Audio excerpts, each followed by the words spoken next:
Hello guys, welcome to Pika Fiction. So in this video, we will see what if Ash mastered the power of aura and fell in love with Cynthia. If you enjoy these kinds of stories, don't forget to show us some love by hitting the like button and subscribing to the channel. Your support means the world to us. Now, let's start the story. Chapter 1, The Unseen Current. The roar was a physical thing, a wave of sound that crashed against the sky shield of the Unova Stadium and fell back upon the 80,000 souls who had given it voice. It was the sound of a world holding its breath, of history being written in sweat and lightning. On the battlefield, two figures stood as islands in a sea of noise. One was a legend, Alder, the former Unova champion, a man whose laughter was as broad as his shoulders and whose Pokémon fought with the joyous ferocity of a summer storm.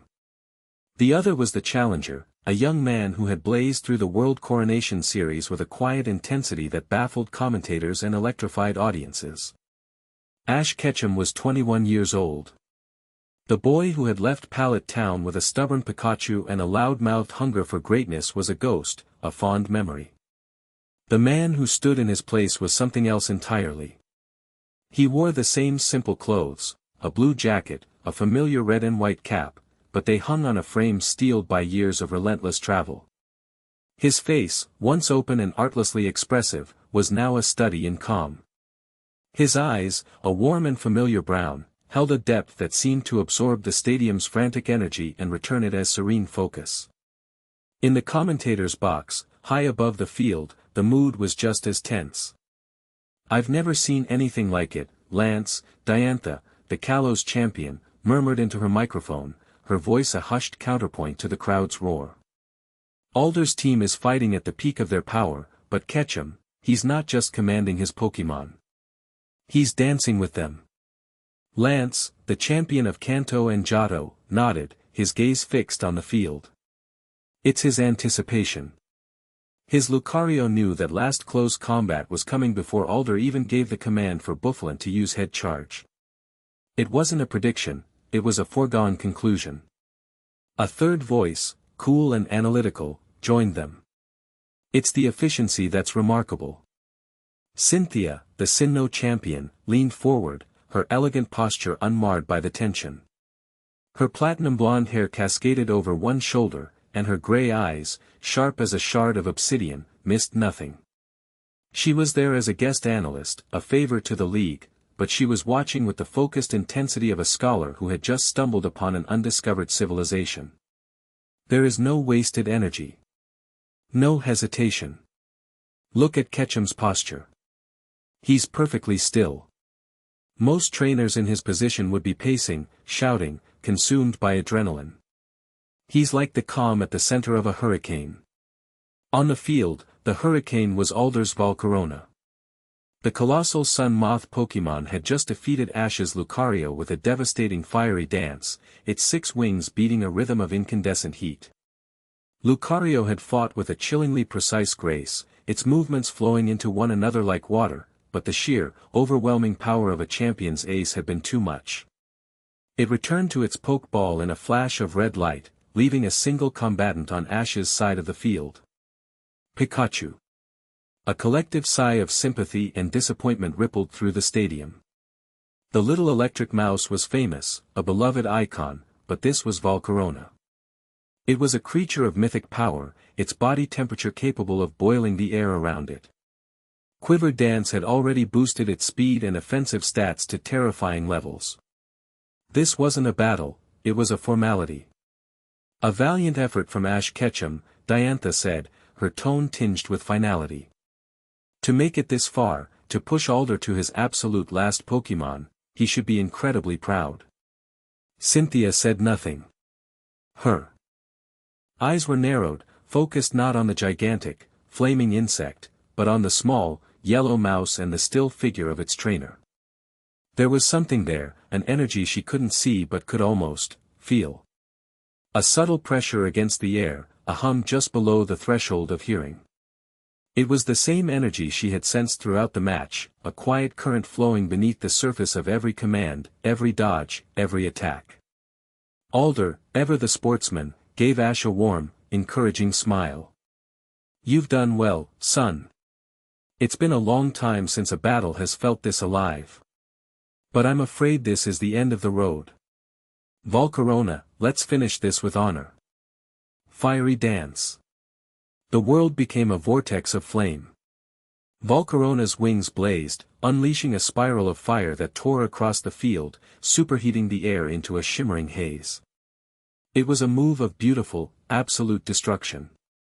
Pikachu, wait, Ash said, his voice perfectly level, not a whisper but a clear, calm command that cut through the roar of the fire and the crowd. Pikachu stood its ground, sparks crackling at its cheeks. Its small body was tense, a coiled spring of muscle and electricity. It didn't look at Ash. It didn't need to. Their bond had long transcended the need for eye contact or spoken words.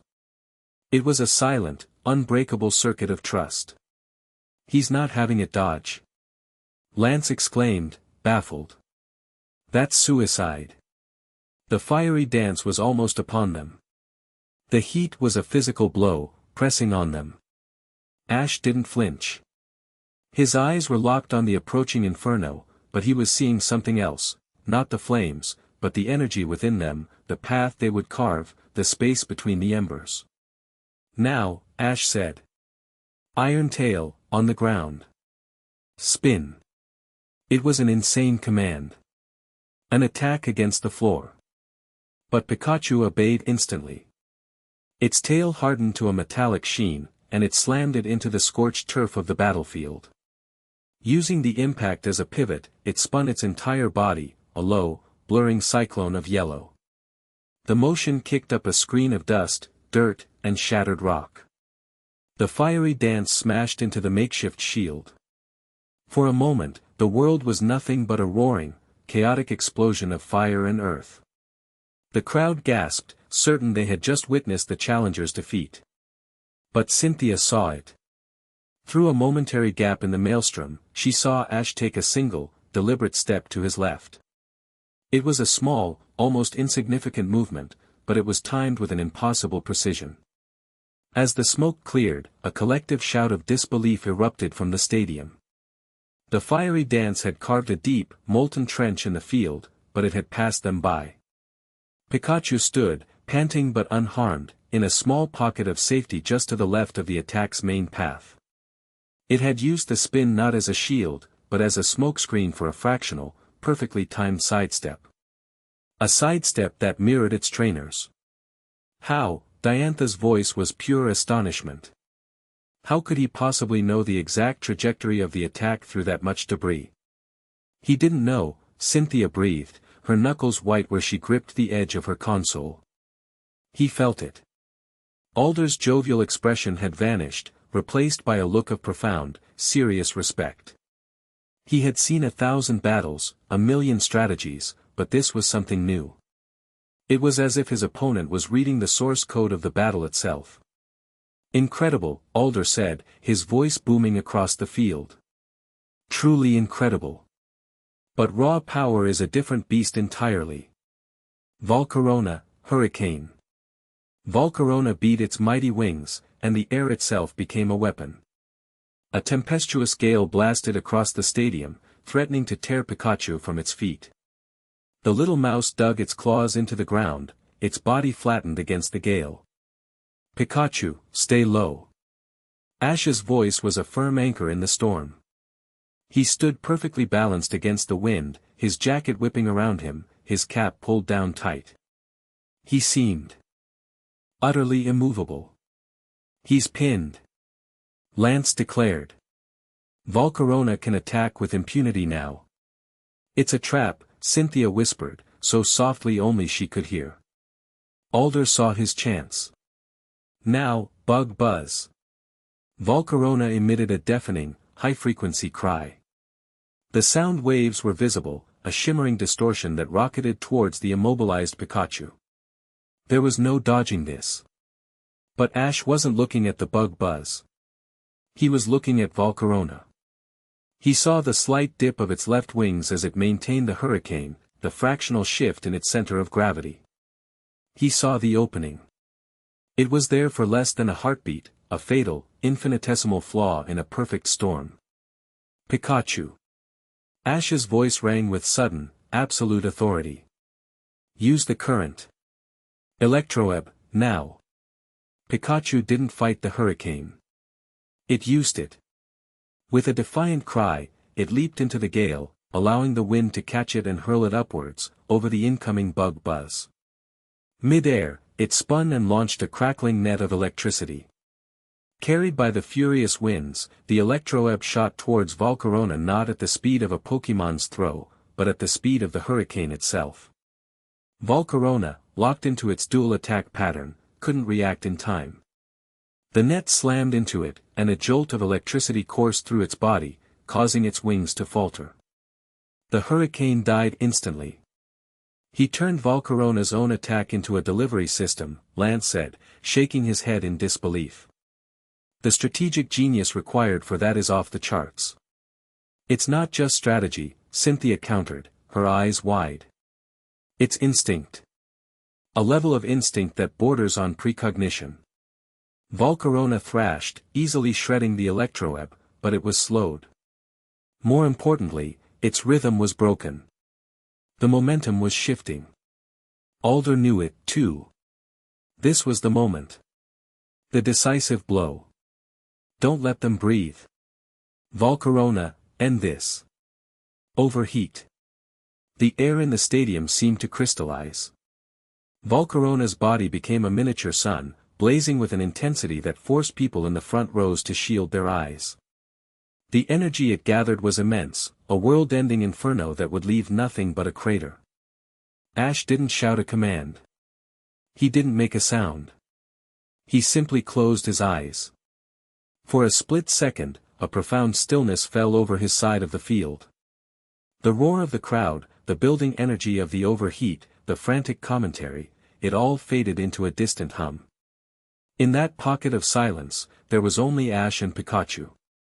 A connection, usually invisible, flared into existence. It was a soft, blue-white light that shimmered in the air between them, a string of pure energy woven from 2 decades of shared struggle and unwavering loyalty. It was the light of Aura. Pikachu's body began to glow with the same ethereal blue light, a corona of serene power that merged with the crackling yellow electricity at its cheeks. In the commentator's box, Cynthia gasped. She saw it. She was the only one.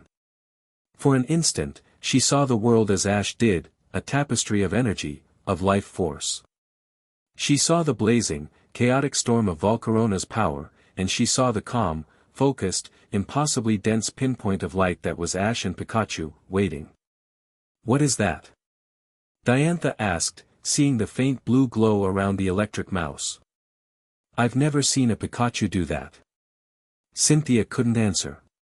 She was transfixed. Ash's eyes snapped open. They seemed to burn with a cool, inner fire. Now, Pika, he said, his voice soft but resonating with an unshakable power. Volt tackle. Pikachu exploded forward. It was no longer just a bolt of lightning. It was a comet of blue and gold, wrapped in a shell of pure, solidified aura. It didn't just move across the field, it seemed to warp the space around it, leaving a shimmering trail in its wake. An incredible volt tackle, but overheat is coming. A head-on collision is exactly what Alder wants. Lance yelled. But it wasn't a head-on collision. Volcarona unleashed its power. A cataclysmic wave of white-hot fire erupted outwards, a blast so powerful it should have vaporized anything in its path. And then the impossible happened. Just as it was about to be consumed, the aura-clad Pikachu, phased. For a single, mind-bending moment, its physical form seemed to become less solid, more ethereal. It didn't dodge the overheat. It passed through the leading edge of the blast, the blue energy of its aura acting as a shield against the impossible heat and a key through a lock of raw power. It emerged from the other side of the fire wave, completely unharmed, its trajectory unaltered. The stadium fell into a shocked, absolute silence.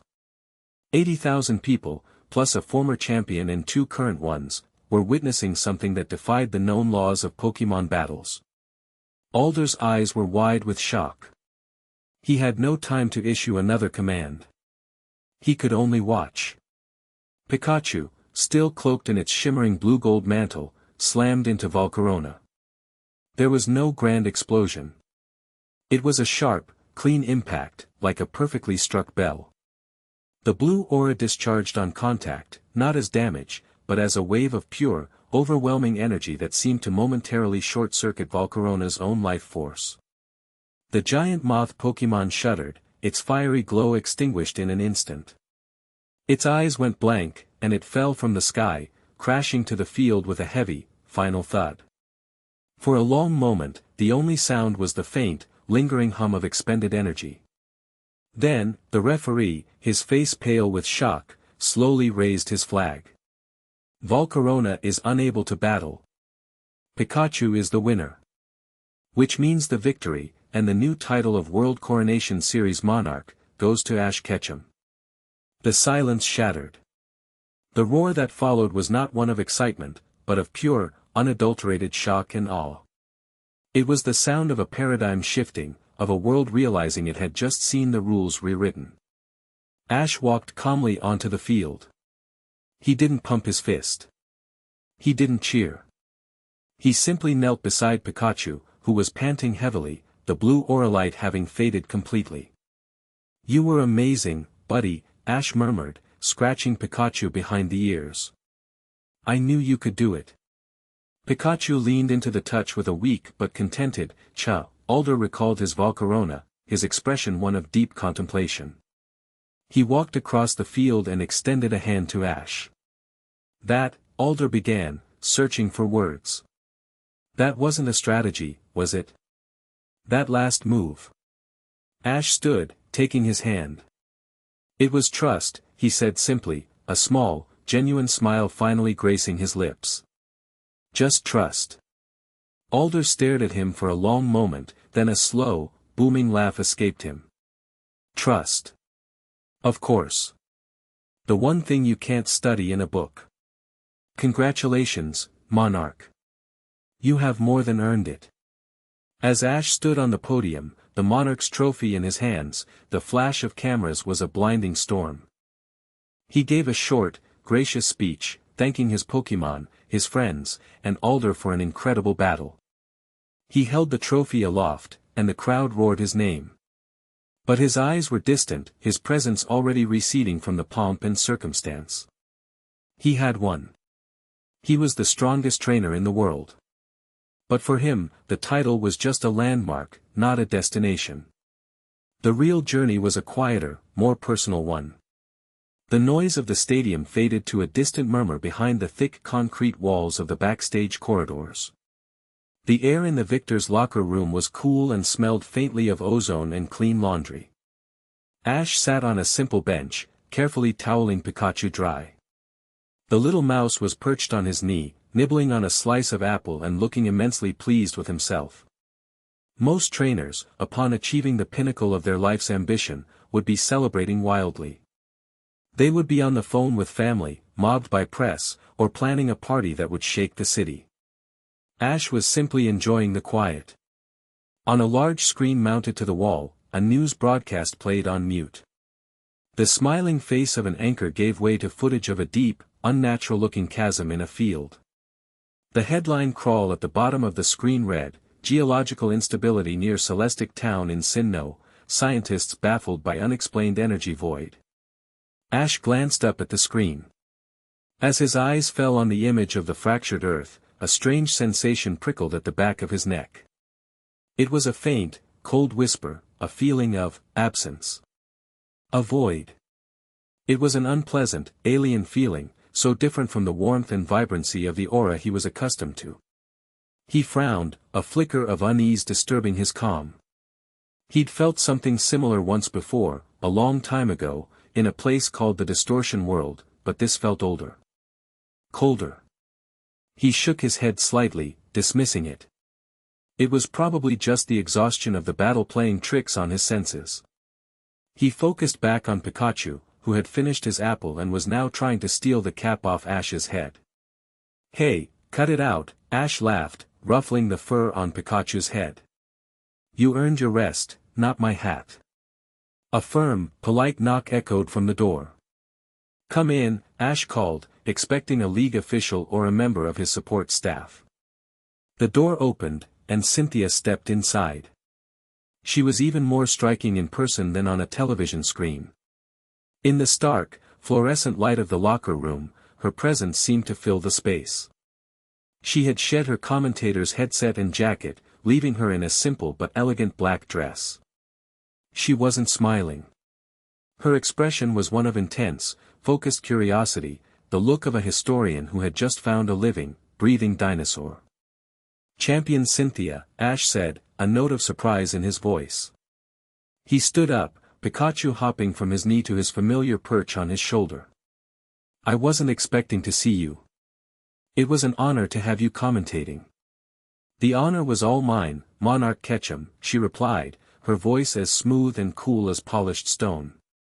She took a few steps into the room, her gray eyes scanning him, then Pikachu, as if trying to see the invisible energy she'd glimpsed on the field. "I apologize for the intrusion. I know you must be exhausted. But I had to ask." "Ask away," Ash said, his posture relaxed. He wasn't intimidated. He'd stood before legendary Pokémon and global threats. A conversation with a champion, even one as renowned as Cynthia, was hardly cause for alarm. He was, however, deeply curious about what had brought her here. "Your final move," she said, getting straight to the point. "The Volt Tackle. I've cross-referenced it with every known Pokémon move variant, every recorded ability, every esoteric battle style from the Draconids of Hoenn to the Psychic Masters of Alola. It doesn't exist." "Sometimes you have to improvise," Ash said with a slight shrug. It was the truth, just not the whole truth. That wasn't improvisation. Cynthia countered gently, her gaze unwavering. Improvisation is chaotic. It's reactive. That was surgical. You created an effect that allowed your Pikachu to temporarily bypass the physical properties of a fire attack. That's not a battle tactic. That's a violation of physics. Pikachu gave a small, suspicious "Pika" from Ash's shoulder, its ears twitching. Ash chuckled. "I don't know about all that. We just did what we had to do to win." Cynthia fell silent for a moment, her eyes never leaving his. He could feel her mind working, analyzing, piecing together fragments of information. It was like being studied under a microscope, but strangely, it wasn't uncomfortable. Her curiosity was purely intellectual, devoid of judgment. "In ancient Sinnoh folklore," she began, her voice taking on a more distant, scholarly tone, "there are myths of heroes who could fight as one with their Pokémon. They weren't just giving commands, they were sharing their spirit, their life force. The texts call it, the harmony of the unseen current, or more commonly, aura." She paused, letting the word hang in the air between them. Ash's calm expression didn't change, but a flicker of acknowledgement passed through his eyes. He had long since made peace with what he was, with the power that flowed through him. He didn't hide it, but he didn't advertise it either. It was a part of him, like the color of his eyes or the steady beat of his heart. "Old stories are full of amazing things," he said, his tone noncommittal. "They are," Cynthia agreed, a faint, ghost of a smile touching her lips for the first time. "Most are just that, stories. But I am a historian, Mr. Ketchum. And I've learned that behind every great myth, there is a kernel of truth. I saw that truth today on your battlefield." She wasn't pressing him for a confession. She was simply stating a fact as she saw it. This wasn't an interrogation, it was a peer-to-peer review. She respected what he had done so much that she had to understand it. "I have a Garchomp," she continued, her voice softening slightly. "We've been partners for a very long time. Our bond is the core of my strength. I can anticipate her needs, and she can read my intentions in a heartbeat. I thought our connection was the pinnacle of what a trainer and Pokémon could achieve. But what I witnessed between you and your Pikachu, it's as if you are two parts of a single being. The pure, Academic respect in her voice was what finally broke through Ash's practiced neutrality. This wasn't someone seeking a secret weapon or an advantage. This was someone who loved Pokémon and their history, who saw their bond not as a tool for victory, but as a profound and beautiful mystery in its own right. Pikachu, sensing the shift in her tone, relaxed on Ash's shoulder, its tail giving a slight, curious flick. The bond between a trainer and their Pokémon is the oldest story there is, Ash said, his voice warmer now. It's different for everyone. Indeed, Cynthia nodded. She reached into a small purse she carried and pulled out a simple, elegant business card. She held it out to him. I am returning to Sinnoh tomorrow. My work there is, ongoing. There are ruins near Celestic Town, a place steeped in the very myths I mentioned. They are some of the oldest in the world. Ash took the card. It was made of thick, high-quality stock, bearing only her name, a phone number, and a single, stylized Garchomp crest. As his fingers brushed against hers, a tiny, almost imperceptible spark of energy passed between them. It wasn't static electricity. It was warm, a flicker of life. He felt her aura, faint, untrained, but present. A quiet, steady light. She felt it too, her eyes widening almost imperceptibly as she felt the deep, calm ocean of his own power brush against hers. She pulled her hand back, her composure momentarily shaken. If your travels as the new monarch ever give you a free moment, she said, her voice a fraction less steady than before, and you find yourself with a passion for history. I have a feeling you would find those ruins fascinating. Call me. She didn't frame it as an invitation to battle, or a formal champion-to-monarch meeting. It was a personal appeal to a shared interest she had only just discovered. It was an offering of knowledge in exchange for the chance to witness his mystery up close. I'll keep that in mind, Ash said, a genuine, magnetic smile finally breaking through his serene composure. It was a smile that reached his eyes, crinkling the corners and radiating a warmth that instantly changed the atmosphere in the room. Thank you, champion. Cynthia, she corrected him softly. Please. Cynthia, he repeated. I'm Ash. She gave him a small, genuine smile in return. I know.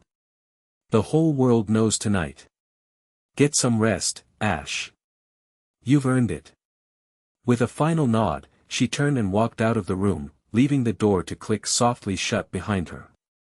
Ash stood in the quiet for a long moment, the simple card feeling heavy in his hand. The chill he'd felt from the news report was a distant memory, replaced by the lingering warmth from her brief touch. Pikachu hopped off his shoulder and onto the bench, looking from the card to Ash's face, its head tilted.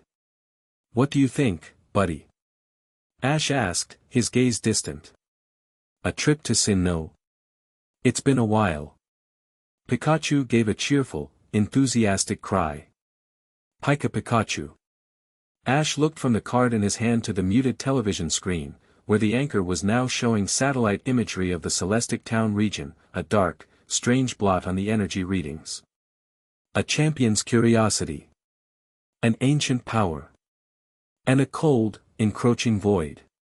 The threads of a story far older and more dangerous than any Pokémon League were beginning to stir, and he, the newly crowned strongest trainer in the world, was standing right at the center of the web. He pocketed the card, a sense of purpose settling over him. The battle was over. The adventure was just beginning. Chapter 2, Echoes in Celestic Town. The title of Monarch was a heavier weight than the trophy. In the days following the victory in Unova, Ash found himself adrift in a sea of obligations he had never anticipated. There were endless press conferences where reporters asked the same 3 questions in 1,000 different ways. There were formal dinners with league officials who spoke of marketing strategies and brand synergy, words that felt alien on his tongue. He was polite, he was gracious, but he felt a profound sense of dislocation, as if he were watching a movie of his own life rather than living it. The thrill of the battle had faded, replaced by the hollow echo of its aftermath. He sat in the window seat of a complimentary 5-star hotel suite overlooking Castelia City's glittering nocturnal sprawl. The city lights were a frantic, beautiful chaos, but they felt cold, distant. Pikachu was asleep on the pillow of a king-sized bed that seemed absurdly large, twitching in a dream of apples and thunderbolts. Ash's other Pokémon were resting comfortably, but he could feel their shared restlessness, a low thrum of energy with no outlet. They were creatures of the road, of the wild, of the fight. This gilded cage was beginning to chafe. He pulled Cynthia's card from his pocket. He had looked at it a dozen times in the last 2 days. The stark, elegant design felt like an anchor in the dizzying new world of his fame. He ran his thumb over the embossed crest. He could still feel it, the ghost of that strange, warm spark when their fingers had brushed. A flicker of untrained aura. It wasn't the raw power he possessed, but a quiet, scholarly light, the energy of a mind that sought to understand rather than to command. It was fascinating. More than that, he couldn't shake the image from the news report. The chasm. The void. His senses, honed by years of communion with aura, had recoiled from that image. It was an anti-energy, a patch of silence in the worlds. Vibrant song. It was wrong. And it was in Sinnoh, near the very ruins she had mentioned. Coincidence was a luxury he had learned not to believe in. He took a deep breath, the decision crystallizing in his mind with the sudden clarity of a perfectly executed command. He wasn't a brand. He was a trainer. And more than that, he was an aura user, whether the world knew it or not. That void was a problem, and his entire life had been a training arc in solving problems that others couldn't.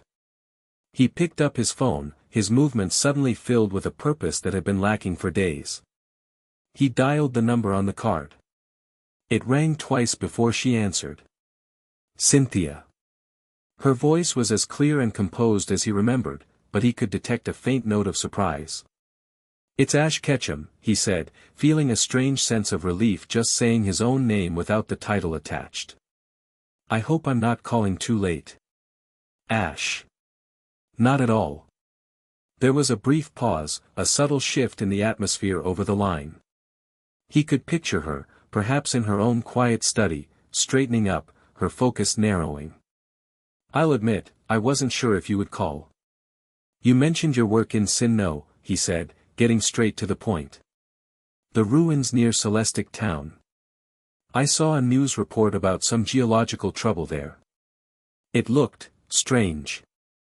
It is, she confirmed, her tone turning serious. The official reports are calling it seismic instability, but the energy readings are anomalous. They don't match any known geological or Pokémon-related phenomena. They're a complete blank. A null signature.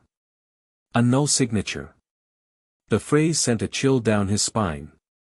It was the perfect description for what he had sensed. Your invitation, he said, his voice firm. About visiting the ruins. Does it still stand?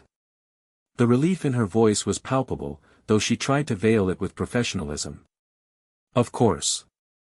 My research there is at a critical juncture. Having another perspective, especially one as unique as yours, would be invaluable. I'm in Heart Home City now. How soon could you be here? My flight leaves in the morning, he said, without a moment's hesitation. A soft laugh, tinged with genuine warmth, came through the phone. Of course it does. I'll meet you at the airport. Travel safely, Ash. You too, Cynthia.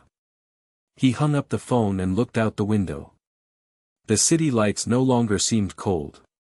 They were just lights. His path was clear again. On the bed, Pikachu's eyes opened. He looked at Ash, then let out a determined, questioning, Pika.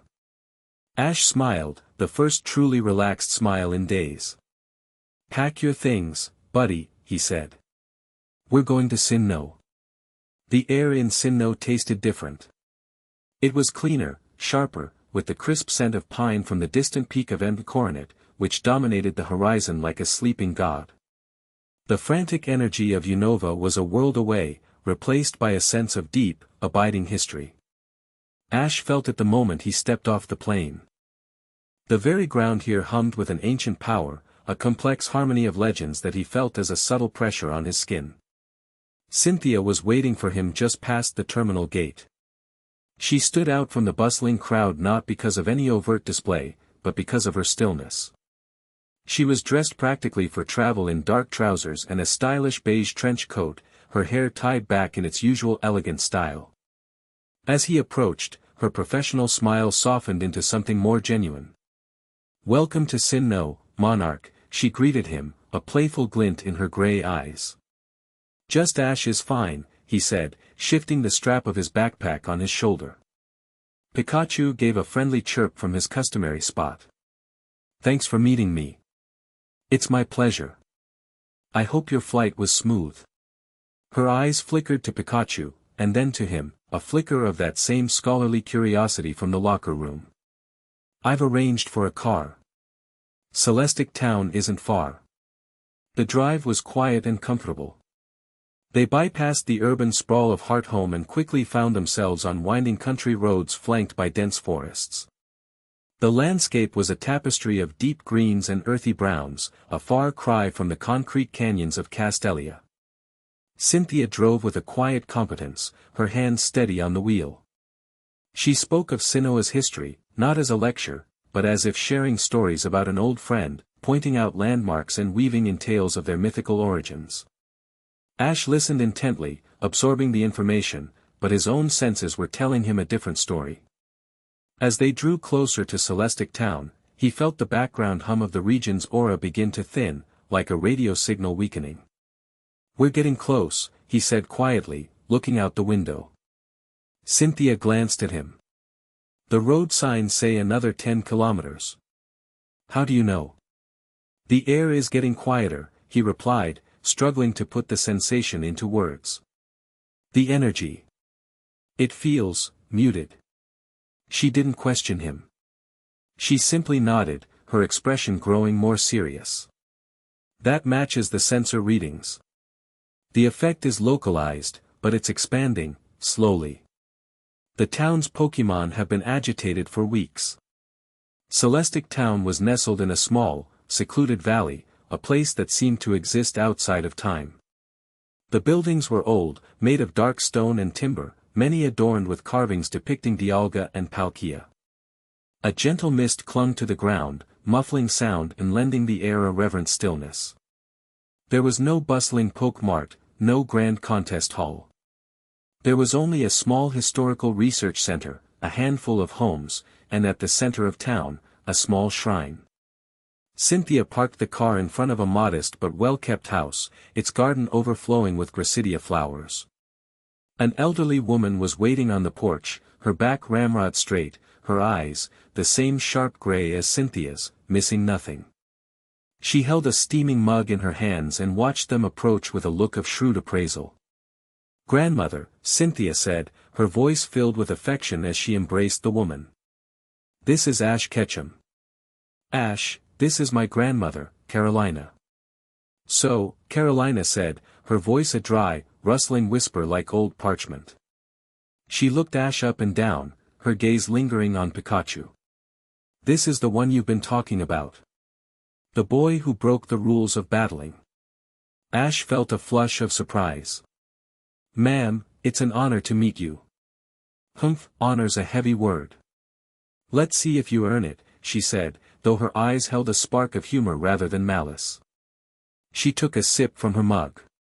"Sharona tells me you're here about the geological trouble. She said the words as if they were a bad joke.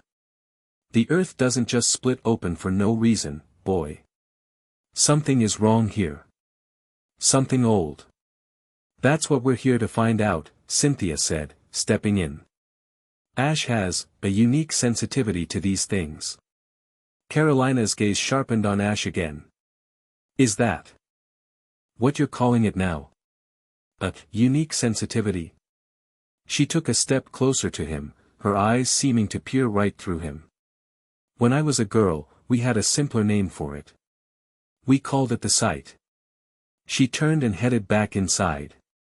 "Tease on. You can tell me what you've sensed on the way here. And don't leave anything out." Inside, the house was filled with the scent of herbs and old books. Over hot, fragrant tea, Ash described the thinning of the world's energy, the feeling of a growing silence. Carolina listened, nodding slowly, while Cynthia cross-referenced his sensory descriptions with a tablet displaying topographical maps and energy charts. The chasm is about a kilometer north of the ruins, Cynthia explained, pointing to a location on the map. The epicenter of the null signature is there. The ruins themselves are ancient, predating even the first written records of Sinnoh. They're dedicated to the ancient unity of Dialga and Palkia, before the myths say they grew to resent each other. That shrine was a place of balance, Carolina added, her voice low. A place where the forces of time and space were honored as two halves of a whole. To have a wound like this appear there, it's a sacrilege. We need to see it for ourselves, Ash said, his resolve hardening.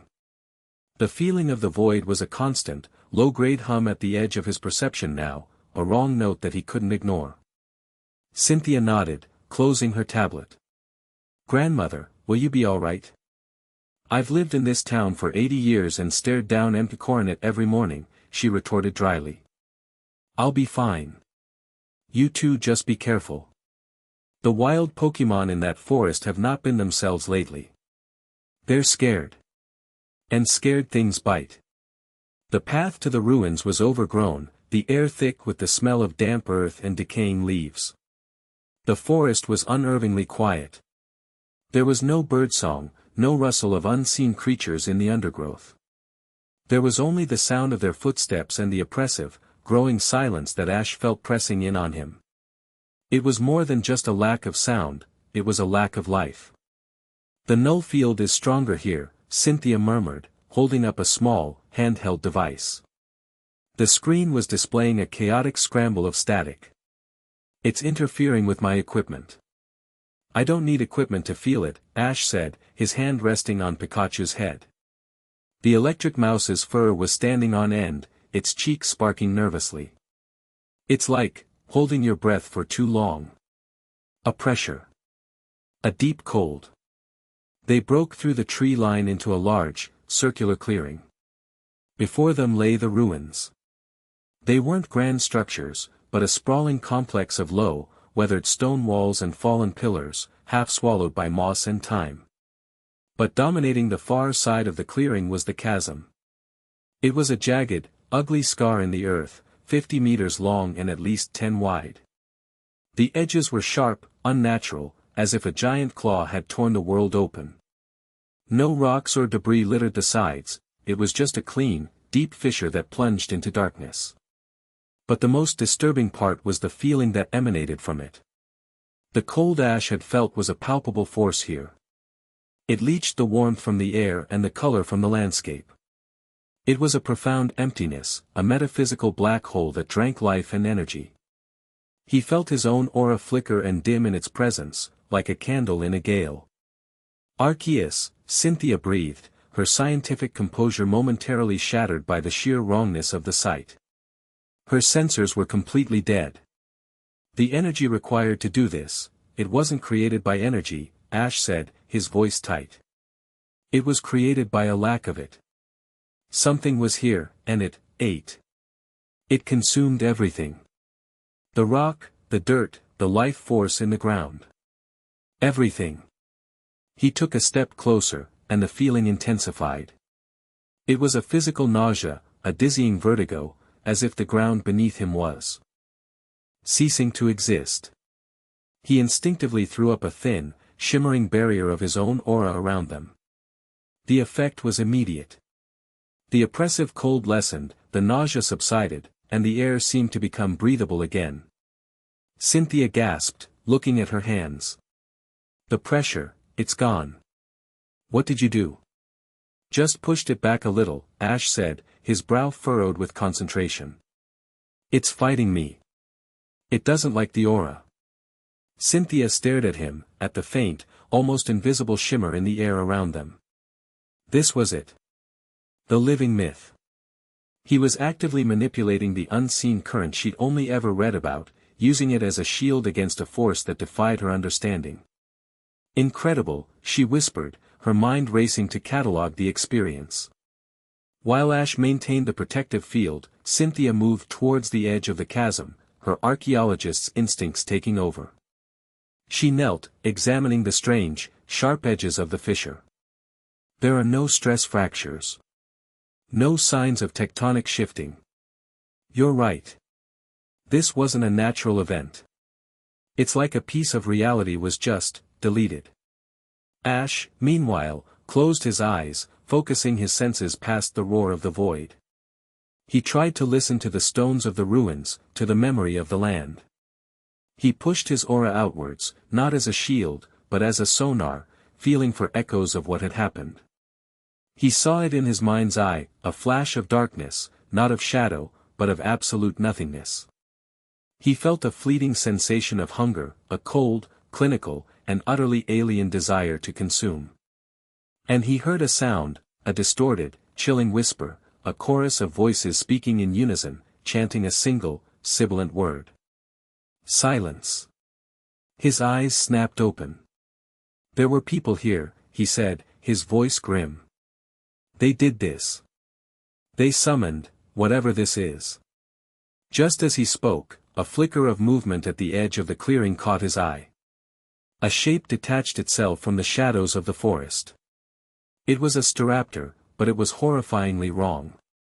Its feathers were dull and matted, its eyes glowing with a faint, empty black light.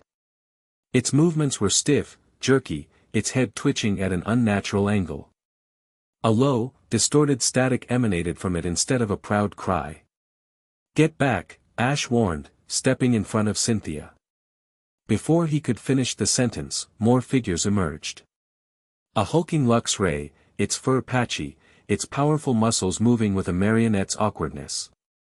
A pair of Bronzong, their metallic bodies tarnished and dented, floating with an eerie, silent drift. They weren't angry. They weren't aggressive. They were empty. They were puppets. They're like the Pokemon from the news reports in Alola years ago, Cynthia said, her voice taut with alarm as she reached for a Pokeball on her belt. The ones affected by Necrozma's light-stealing curse. But this is darker. Colder. They're not cursed, Ash said, his aura sense screaming at him. They're hollow. Their life force has been scooped out. The shadow Luxray's empty eyes fixed on them. It opened its mouth, but instead of a roar, a burst of glitchy, corrupted data crackled out.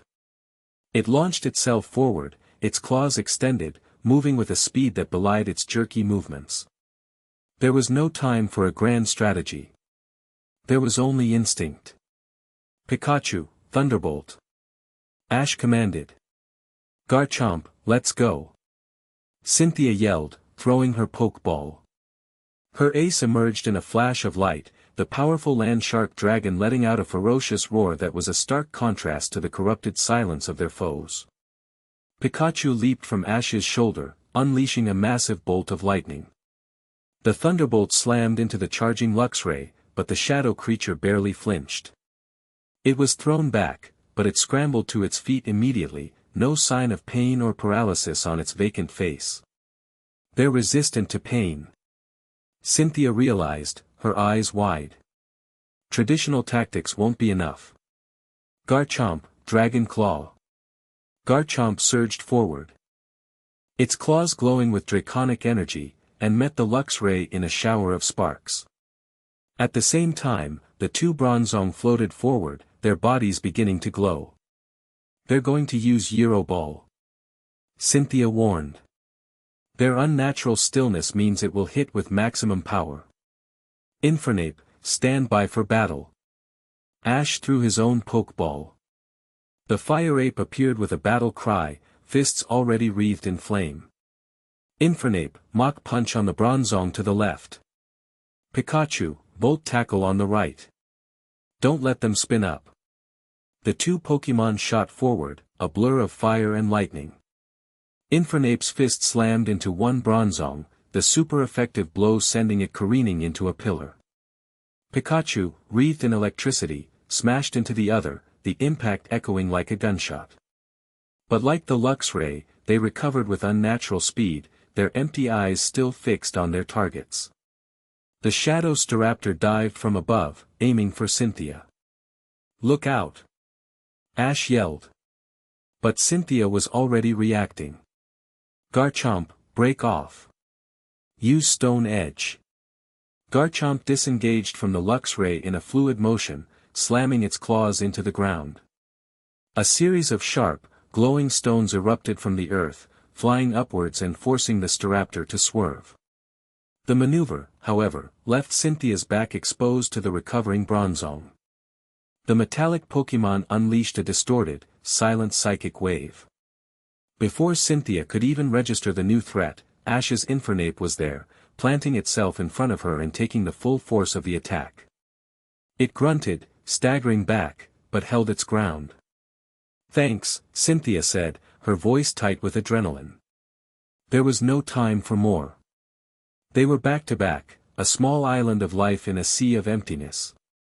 "They're being controlled," Ash said, his eyes darting between the foes, his aura sense trying to find the puppet master.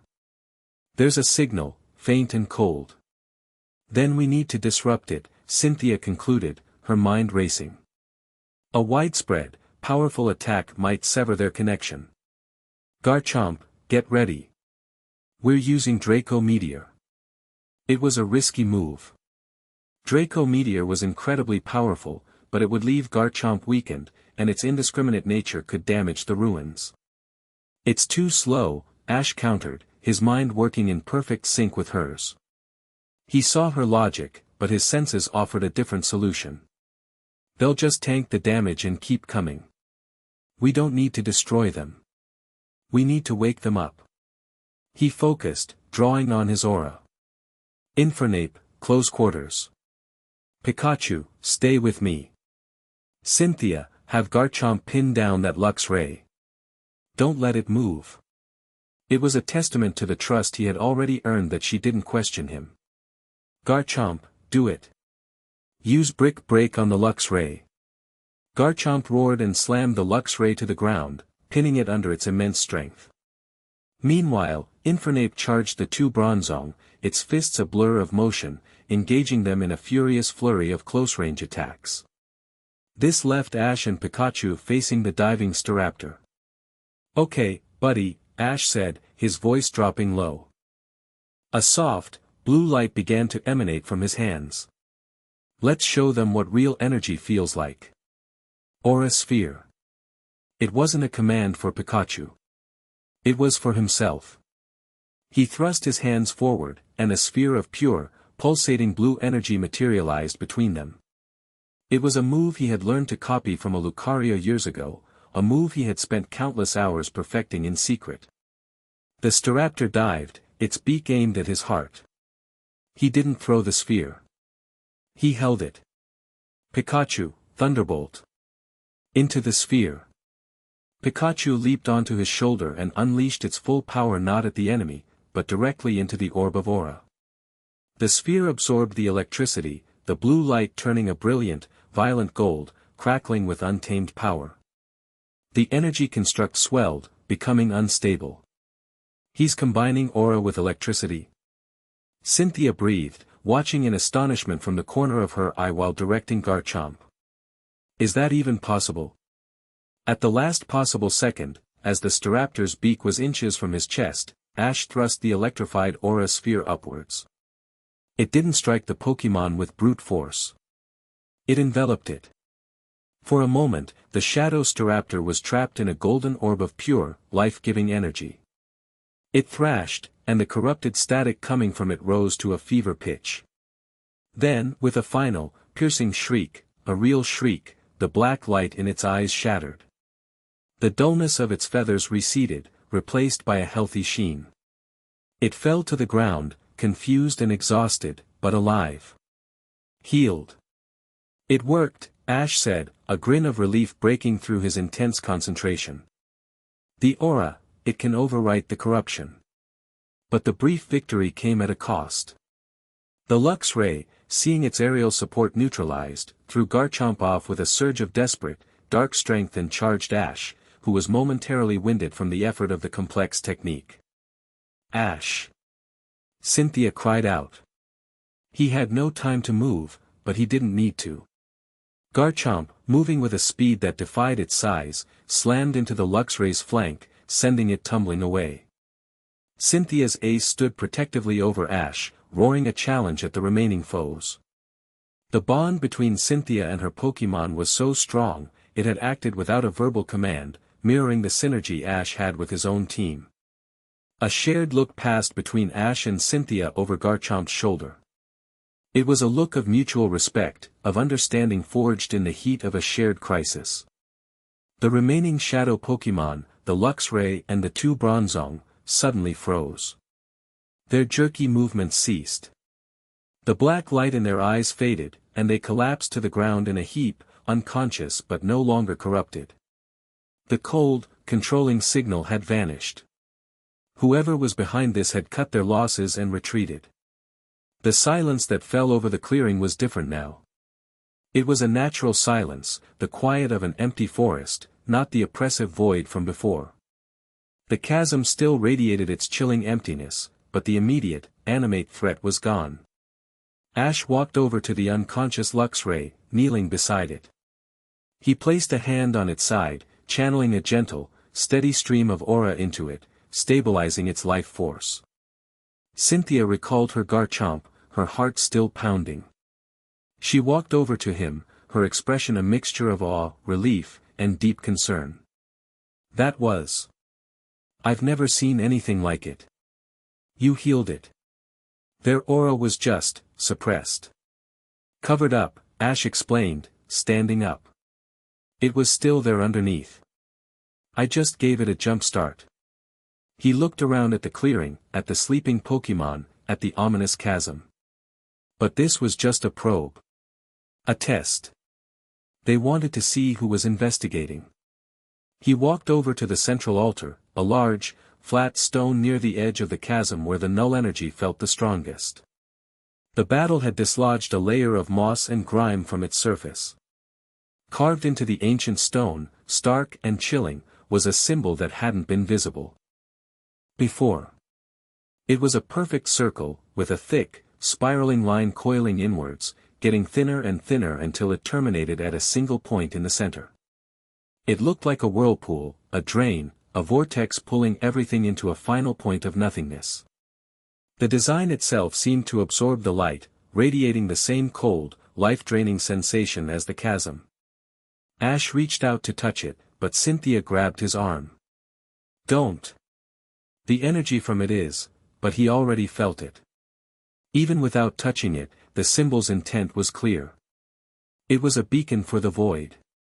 Cynthia stared at the carving, her mind, a library of ancient history, frantically searching for a match. The image was vaguely familiar, something she had seen once, years ago, in a scanned copy of a forbidden text, a tome considered so heretical that most copies had been burned in ages past. The Codex of Silence, she whispered, her voice barely audible. It described a nihilistic death cult from the dawn of history.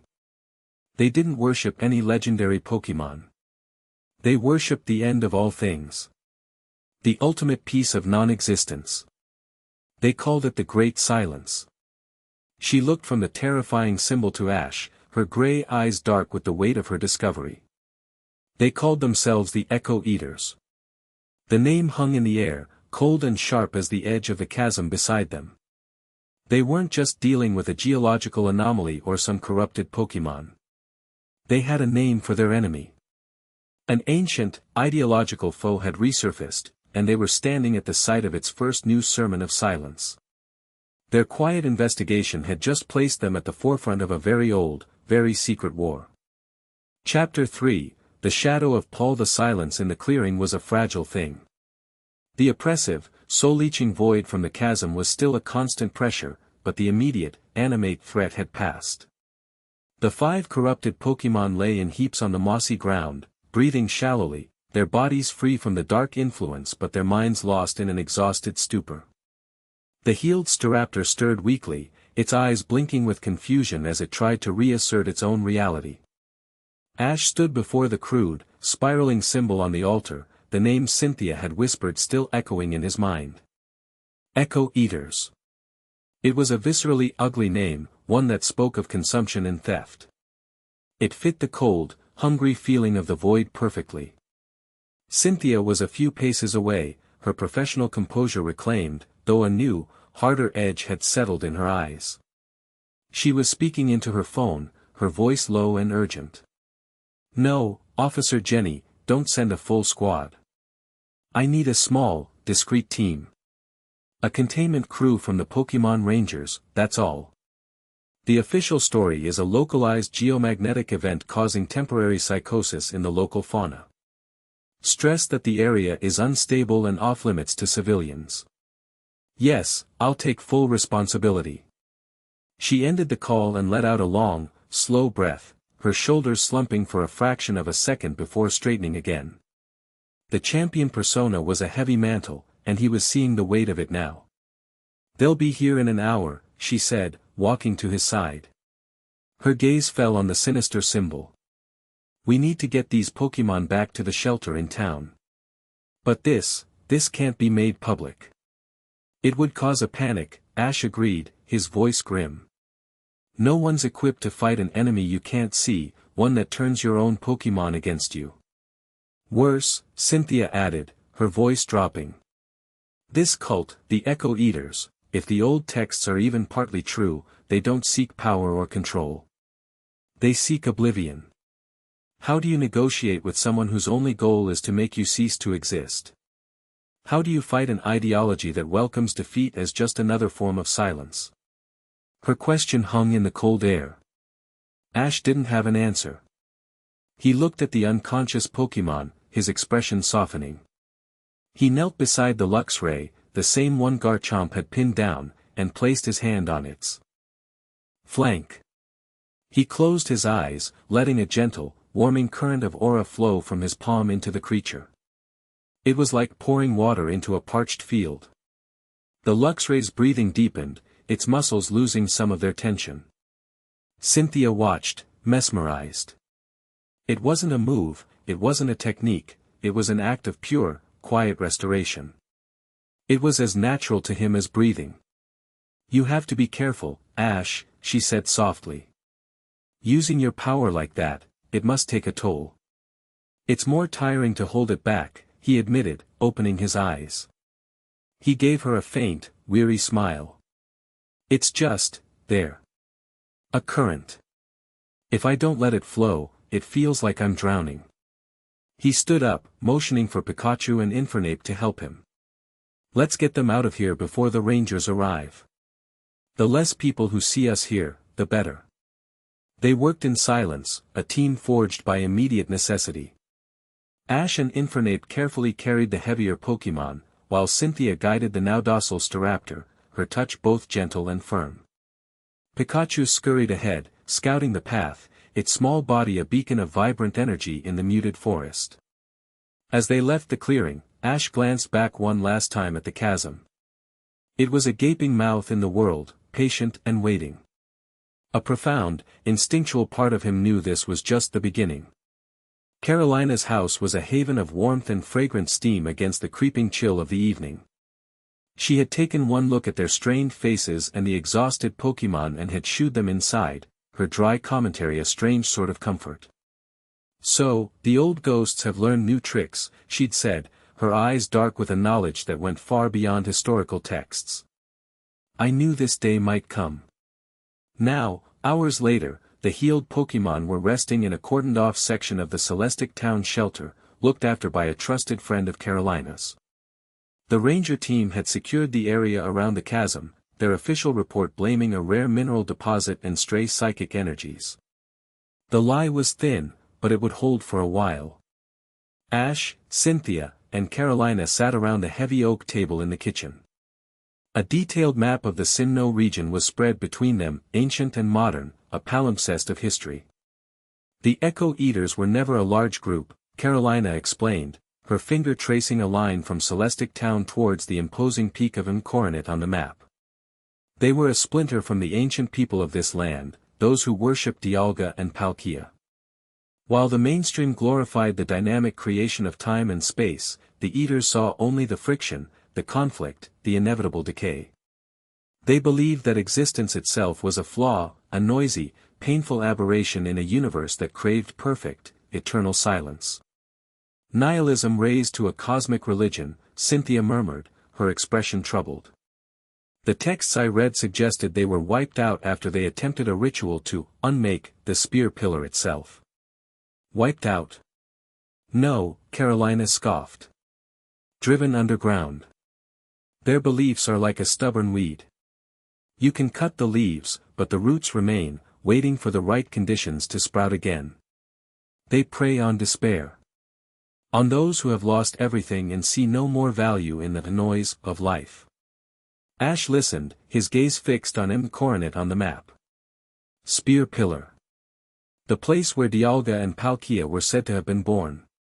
The heart of Sinnoh's creation myth. That chasm wasn't the goal, he said, thinking aloud. It was a message. Or a tool. They're drawing power from it. Or they're using it to weaken the veil, Carolina said, her voice dropping to a near whisper. The veil between what is, and what is not. The weight of the conversation was immense, a pressure that seemed to suck the air from the room. They were three people sitting in a quiet kitchen, talking about the potential end of reality. The sheer scale of it was dizzying. It was in this moment of heavy silence that Ash's pokegear, sitting on the table, buzzed to life. The screen lit up with a name he hadn't seen in years. Paul Shinji. A different kind of tension, sharp and personal, cut through the cosmic dread. Cynthia glanced at the screen, then at Ash's face. His calm expression had tightened, his jaw set. You know him? She asked. He's a rival, Ash said, the word feeling inadequate. Paul wasn't just a rival like Gary or Sawyer. He was an antithesis. From my first journey through Sinnoh. He's intense. He answered the call, putting it on speaker. Paul. It's been a long time. Catch him. Paul's voice was exactly as Ash remembered it, cold, clipped, and utterly devoid of pleasantries. There was no congratulations, no preamble. I saw the broadcast. You're the monarch. I also saw a news feed that puts you in Hearthome City. I'm here on business. We have unfinished business. It wasn't a question. It was a statement of fact. A demand. Now's not a great time, Paul, Ash said, his patience already wearing thin. A short, derisive sound came through the speaker. You achieve the highest title in the world, and the first thing you do is hide out in a backwater town. Are you afraid of defending it? Or was that final match a fluke, just like our league battle? The accusation hung in the air. The memory of their Sinnoh League battle was a complex one for Ash. It was a victory, but a brutal, Pyrrhic one that had pushed his Pokémon, especially Infernape, to their absolute limits. To Paul, it was an aberration, a victory of emotion and luck over his own flawless, calculated strategy. It wasn't a fluke, Ash said, his voice dangerously quiet. Prove it, Paul challenged. 1-on-1. Your Pikachu against my Electivire. Or are you going to make excuses? Ash looked at Cynthia, then at Carolina. He had a world-ending cult to worry about. He didn't have time for this ghost from his past demanding validation. But he also knew Paul. Ignoring him would only be seen as weakness, and Paul would not stop. He would become a persistent, loud distraction at a time when they needed secrecy. And on a deeper level, a part of Ash, the part that was still a fighter, bristled at the challenge. Paul's philosophy, that Pokémon were tools for power, that strength was the only metric that mattered, was everything Ash stood against. It was a different kind of void, an emptiness of the heart. Cynthia saw the conflict in his eyes. She gave a subtle, almost imperceptible nod. Handle it. Ash made his decision. Fine, Paul. Not 1-on-1. A full 6-on-6 battle. You want to see if I've earned this title? I'll show you. Humph, overconfident. Just like always, Paul sneered. There's a clearing off the northern route out of town. Unofficial battlefield. An hour. The line went dead. Ash placed the pokegear back on the table. The silence in the room returned, but its character had changed. "Arrival," Carolina said, her sharp eyes studying Ash. "And a bitter one, from the sound of it. Be careful, boy.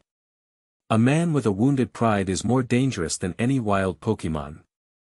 "I know," Ash said, standing up. He felt a surge of adrenaline, a familiar fire that was almost a relief after the cold dread of the chasm. This was a battle he understood. "I need to get my team." Cynthia stood as well. "I'm coming with you." It wasn't a request. Ash looked at her. "You don't have to." "Yes," she said, her expression firm, her gray eyes meeting his without wavering. "I do. I told you I wanted to understand your strength. Watching you in a friendly exhibition is one thing.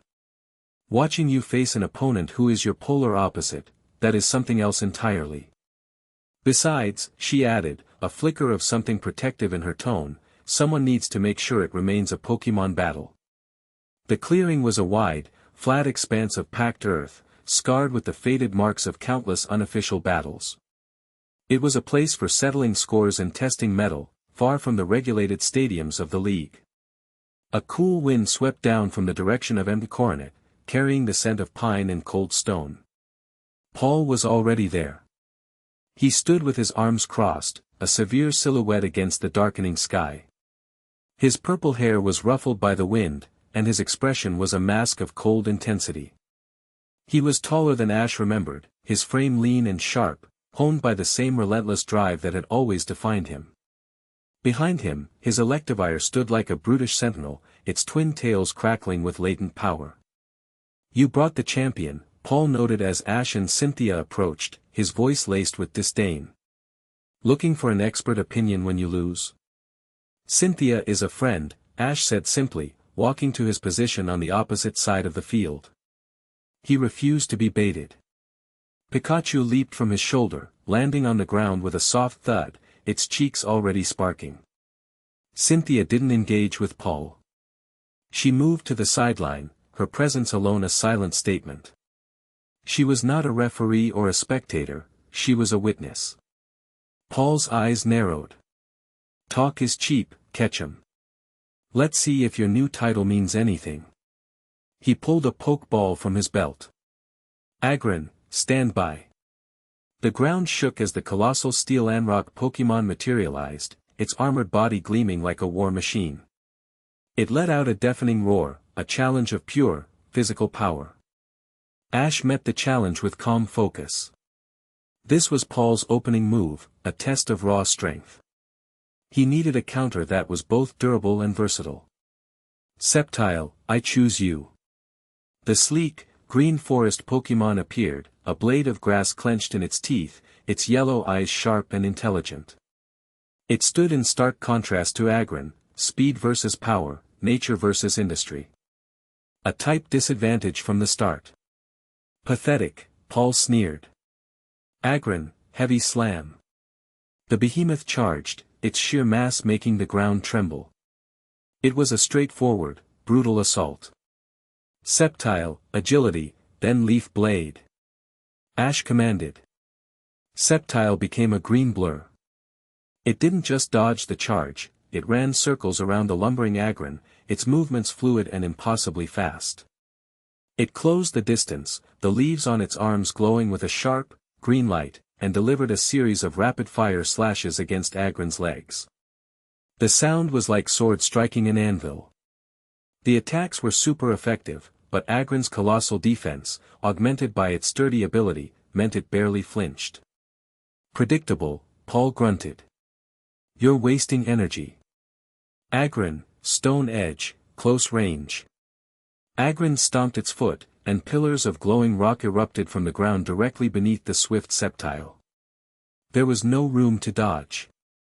"Double team, now." Ash called out. In a flicker, a dozen illusory Sceptiles appeared, and the stone-edge pillars smashed through them, sending shimmering mirages scattering like broken glass. The real Sceptile used the chaos to leap high into the air. From the sideline, Cynthia watched with hawk-like focus. Paul's strategy was textbook anti-speed: bog the opponent down, then crush them with overwhelming area of effect attacks. It was efficient, ruthless, and effective. But Ash wasn't playing by the textbook. He was improvising, creating openings where none should exist. Now, Sceptile, Leaf Storm. Ash commanded from the air.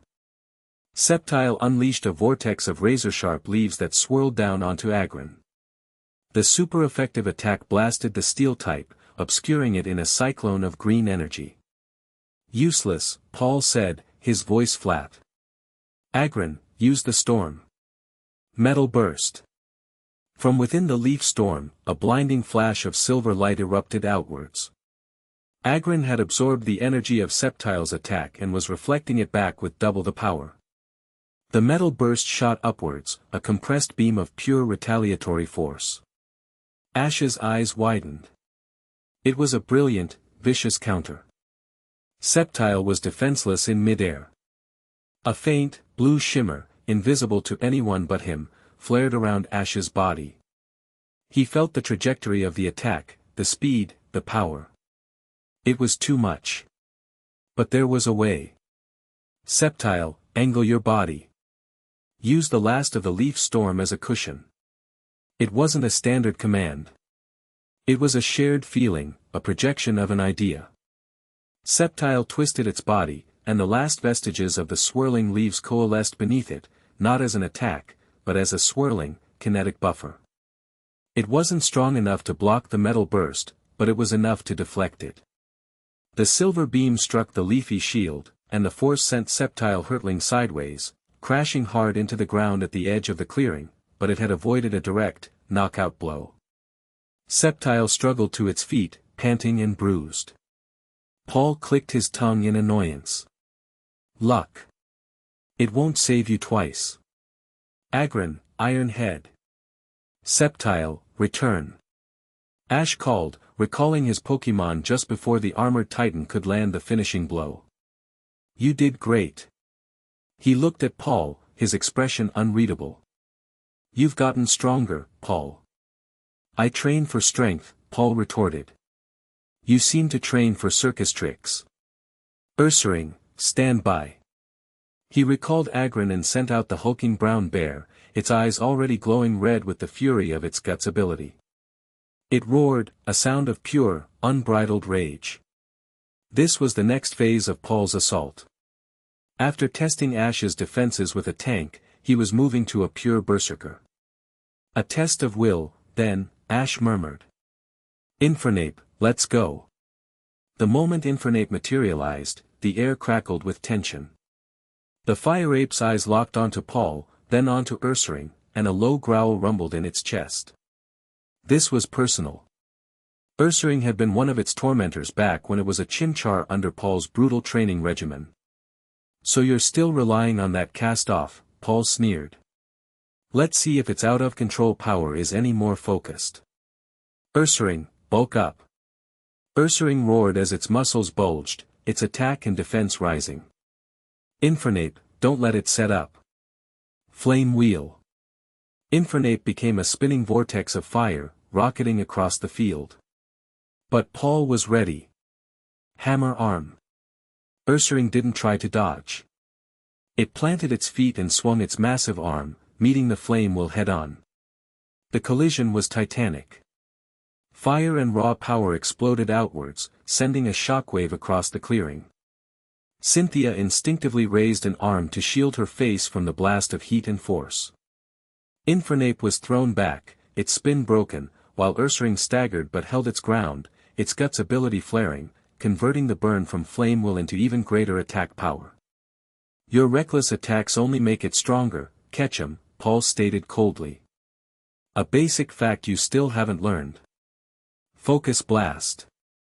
A sphere of crackling blue energy formed in Ursaring's paws. It was a notoriously inaccurate move, but at this range, it was devastating.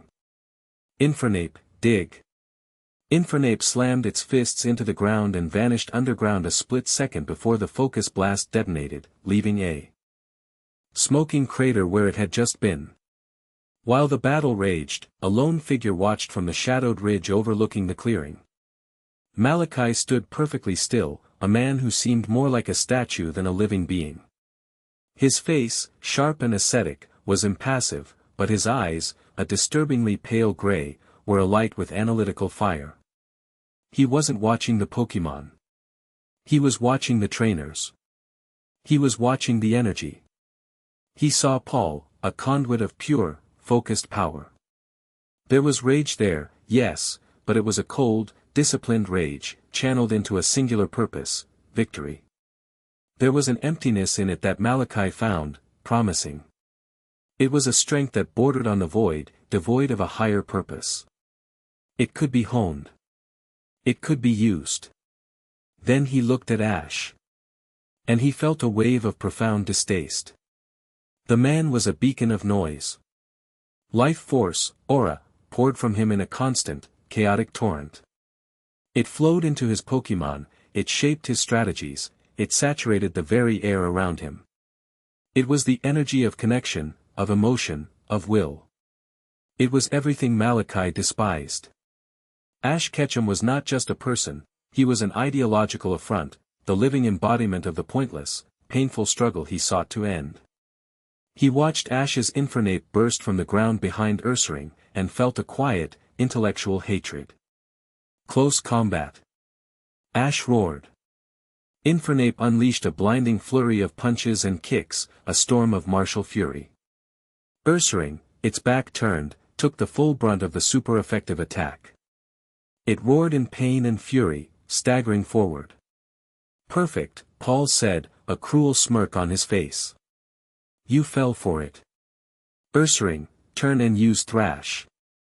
Close combat lowered the user's defenses. Paul had sacrificed Ursaring's health to create a fatal opening. Ursaring spun around, its eyes blazing with red light, and began a wild, uncontrollable rampage, its claws and fists swinging indiscriminately. Infernape, overextended and with its defenses down, was caught in the maelstrom. It was battered, thrown, and slammed into the ground.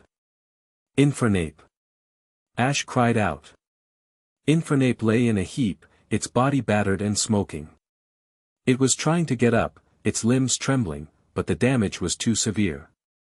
Its blaze ability flickered to life, a weak flame engulfing its body, but it was a sign of desperation, not strength. It's over, Paul declared. Its reckless nature is its weakness. You could never control it. You're wrong, Ash said, his voice low and intense. He closed his eyes. The world of sound and sight fell away. He reached out with his aura, not to the world, but to the one, flickering flame of life that was his Infernape. Get up. The thought was not his own voice, but a pure, empathic push.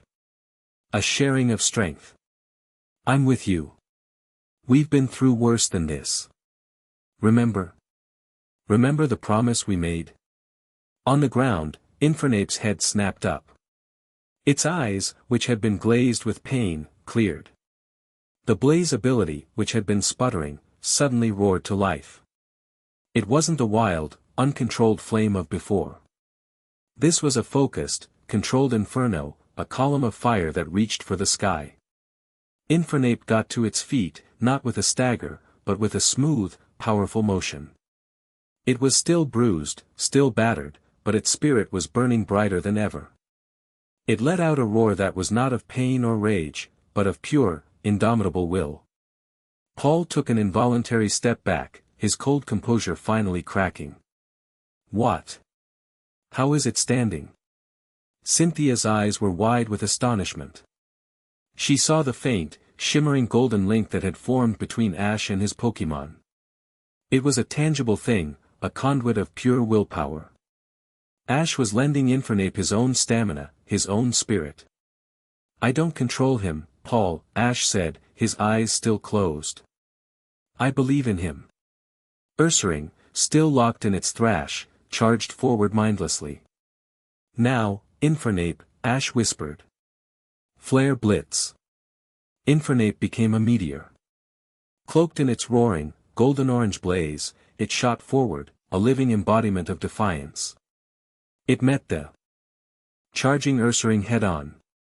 The resulting explosion was not just of fire, but of will. For a moment, the entire clearing was bathed in a blinding, golden light. When the light faded, Ursaring lay unconscious, its rampage finished. Infernape stood over it, panting heavily, the immense fire receding, but it was still standing.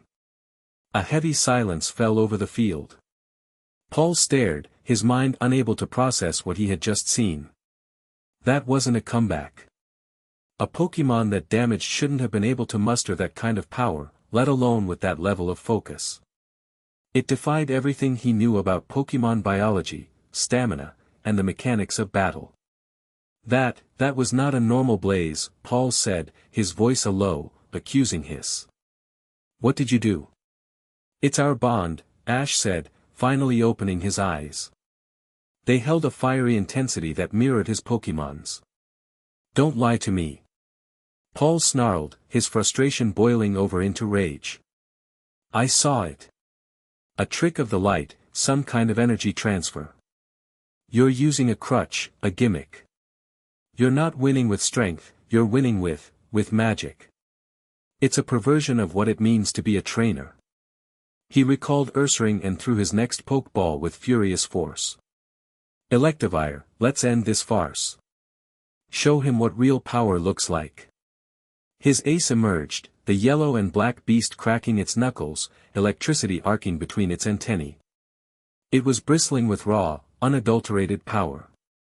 Infernape, drained from the flare blitz and the prolonged battle, finally collapsed, its duty done.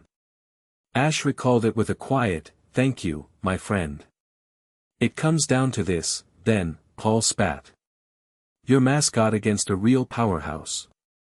Pikachu won't have any tricks to save it here. Ash didn't say a word. He just nodded to Pikachu. The little mouse stepped forward, its expression as serious and determined as its trainer's. The air grew heavy, thick with the ozone from Electivire and the unspoken tension between the two rivals.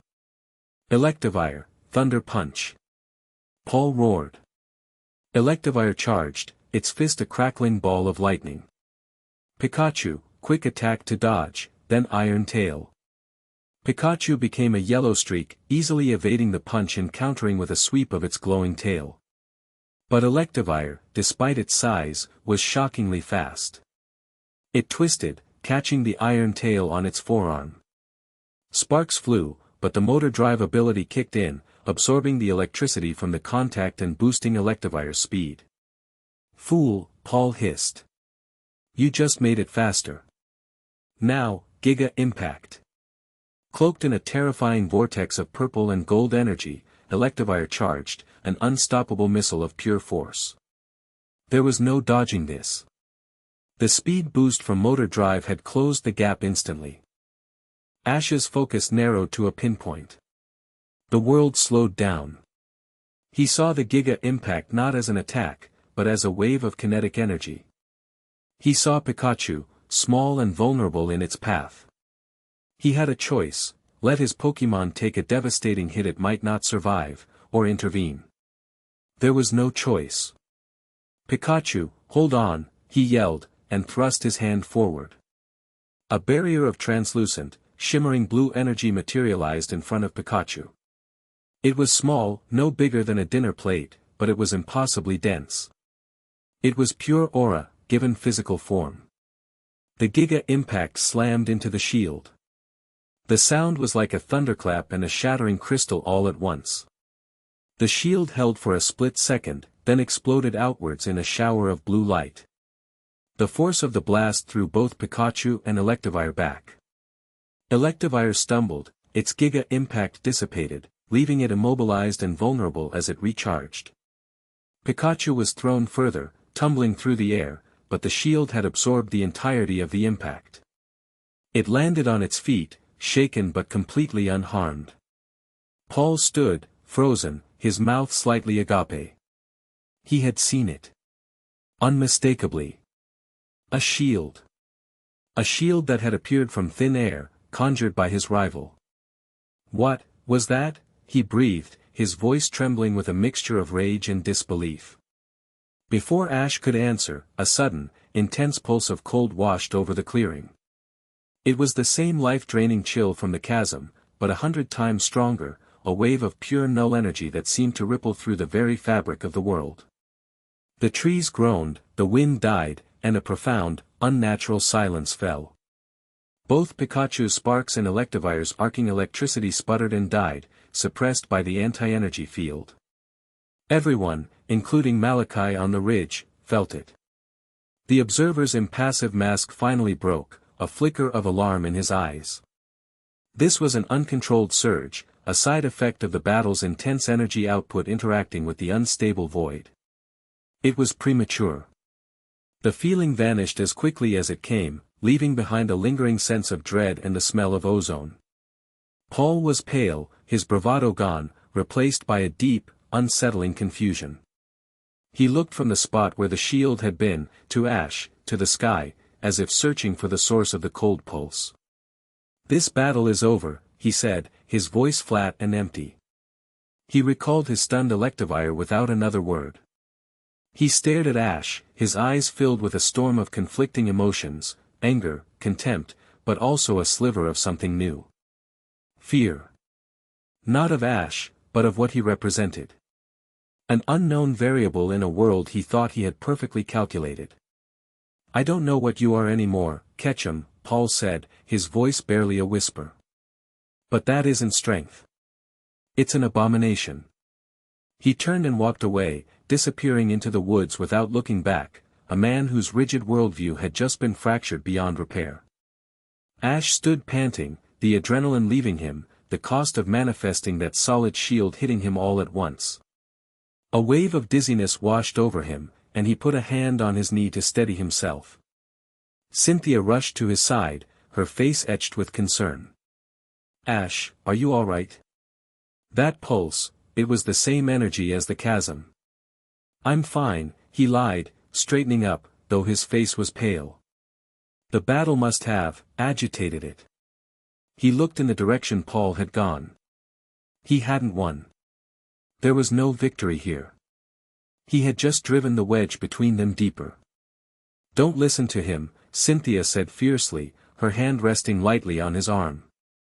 Her touch was warm, an anchor against the lingering chill of the void. "What he calls an abomination, I call a miracle. He deals in power, Ash. That's all he knows. He's like a man who has only ever seen stone, suddenly confronted with water. He doesn't understand that strength can be fluid, that it can protect as well as crush." He looked at her, at the absolute conviction in her gray eyes. She wasn't just placating him. She believed it.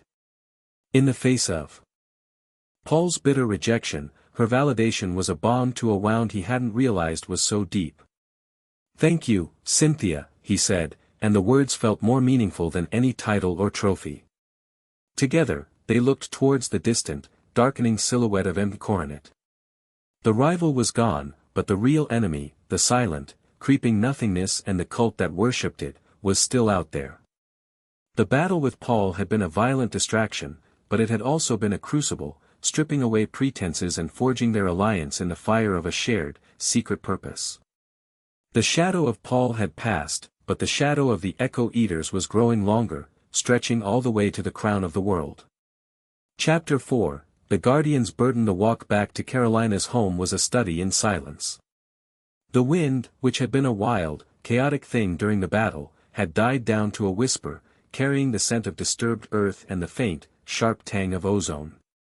Ash walked with his shoulders set, a grim line to his mouth. He wasn't thinking about his victory over Paul, it felt like no victory at all, but about the cold, invasive pulse of null energy that had ended the fight. It had been a reaction, a hungry tremor answering the massive expenditure of power from the battle. He had felt it in his bones, a deep, resonant wrongness that made the aura inside him recoil like a threatened animal. Cynthia walked beside him, her usual grace tinged with a deep, analytical concern. She kept glancing at him, at the faint tremor in his hands he was trying to hide, at the pallor beneath his skin. The shield he had manifested, the raw, physical barrier of aura, had been a stunning display of power. But she was a student of history and of power in all its forms. She knew that such miracles always came with a price. "He's wrong, you know," she said quietly, breaking the silence. Her voice was a soft anchor in the twilight. Paul. What he saw wasn't an abomination. It was protection. It was the purest form of it. Ash let out a breath he didn't realize he'd been holding. He saw a cheat. A shortcut. Something that breaks the rules he lives by. He shook his head, a wry, tired smile touching his lips. "The worst part is, I get it. From his perspective, I'm not playing the same game." "Because you're not," she stated, her tone firm. "You're playing a much older one. One with infinitely higher stakes." She paused, her gaze turning towards the colossal, sleeping form of M. Coronet, a dark silhouette against the last vestiges of sunset. That pulse of energy, it wasn't just a local phenomenon. I felt it ripple outwards. It had a direction. A destination. Before Ash could ask what she meant, they arrived at the warm, welcoming lights of Carolina's cottage. The door opened before they reached it. The old woman stood there, her face grim, holding a steaming kettle. "Trouble," she said, without preamble. "It's not just here anymore. The site is screaming." She looked past them, into the darkening woods. "The balance has been disturbed. You two kicked a hornet's nest, and now the whole swarm is stirring." Inside, the atmosphere was thick with a new urgency. Carolina led them not to the kitchen, but to a back room Ash hadn't seen before. It was a study, but one unlike Cynthia's modern, data-driven research areas. This room was filled with scrolls, ancient star charts, and artifacts that hummed with a faint, residual power. In the center of the room, floating above a stone pedestal, was a small, opalescent crystal that glowed with a soft, internal light. It was a wayfinder stone, a relic from a bygone era. Now, however, its gentle glow was flickering erratically, and a thin, dark line, like a crack in glass, had appeared on its surface. "This stone is attuned to the major nexuses of life energy in the world," Carolina explained, her voice low. "The great trees, the hidden lakes, the mountains that touch the heavens. Places where the world's aura is strongest. An hour ago, when you felt that pulse, the stone felt it too. It sent a shockwave through the network." Ash stepped closer, drawn by the stone's frantic energy. He could feel its distress. It was like listening to a person hyperventilating. "It's crying out," he whispered. "It's in pain. And it's receiving a reply," Cynthia added, pointing to the map on the wall. A single point on the map, far to the south, past the borders of Sinnoh and Kanto, was glowing with a faint, responding light. "The Tree of Beginning." Ash's head snapped up. The Tree of Beginning. He had been there once, years ago, in a journey that had first introduced him to the mysteries of aura, to Sir Aaron, and to a Lucario who had made the ultimate sacrifice. It was a place of profound significance to him, a cornerstone of his understanding of his own power. As if summoned by the thought, a new presence entered the room. It didn't use the door. It simply appeared. A shimmer of blue light coalesced in the center of the study, and from it stepped a Lucario. It was not his own. This Lucario was taller, its bearing regal and ancient. Its eyes held a deep, sorrowful intelligence. It was one of the tree's guardians. The Lucario's gaze fell immediately upon Ash. It didn't speak with its mouth, but its voice resonated directly in their minds, a projection of pure, focused thought. "The balance is broken. A wound has been torn in the world, and its poison spreads through the roots." The mental voice was heavy with urgency. The great tree feels the chill. The heart crystal weakens. It calls for the bloodline of the guardian. Its piercing red eyes were fixed on Ash, a look of desperate hope and profound burden. It calls for you. There was no question, no debate. The path had been laid bare. The ripple effect of their fight had reached the heart of one of the world's most sacred places. "We have to go," Ash said, his voice ringing with a certainty that left no room for argument. "Now." Carolina nodded grimly. "The old ways are reawakening.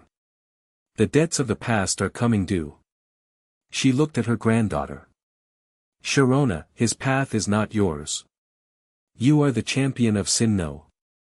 Your duty is here." "No," Cynthia said, her voice quiet but unyielding. She looked at Ash, at the heavy weight that had just been placed on his shoulders. "My duty is to protect this region. And right now, the greatest threat to this region, and the world, is the one he is facing. My research, my title, they're meaningless if I stand by while reality itself is being unmade. I'm going with him." Her grandmother studied her for a long moment, then a slow, proud smile touched her lips. "You have your mother's stubbornness. And mine. Go, then. But understand this, the tree does not call for tourists. It calls for aid. Be prepared for what it asks of you." The guardian Lucario gave a solemn nod. "There is a hidden waygate near Eterna Forest, one known only to the tree's servants. It will take us there directly. We must not waste time." The waygate was not a grand structure, but a simple, moss-covered arch of two intertwined petrified trees, hidden in a secluded grove that felt ancient and untouched.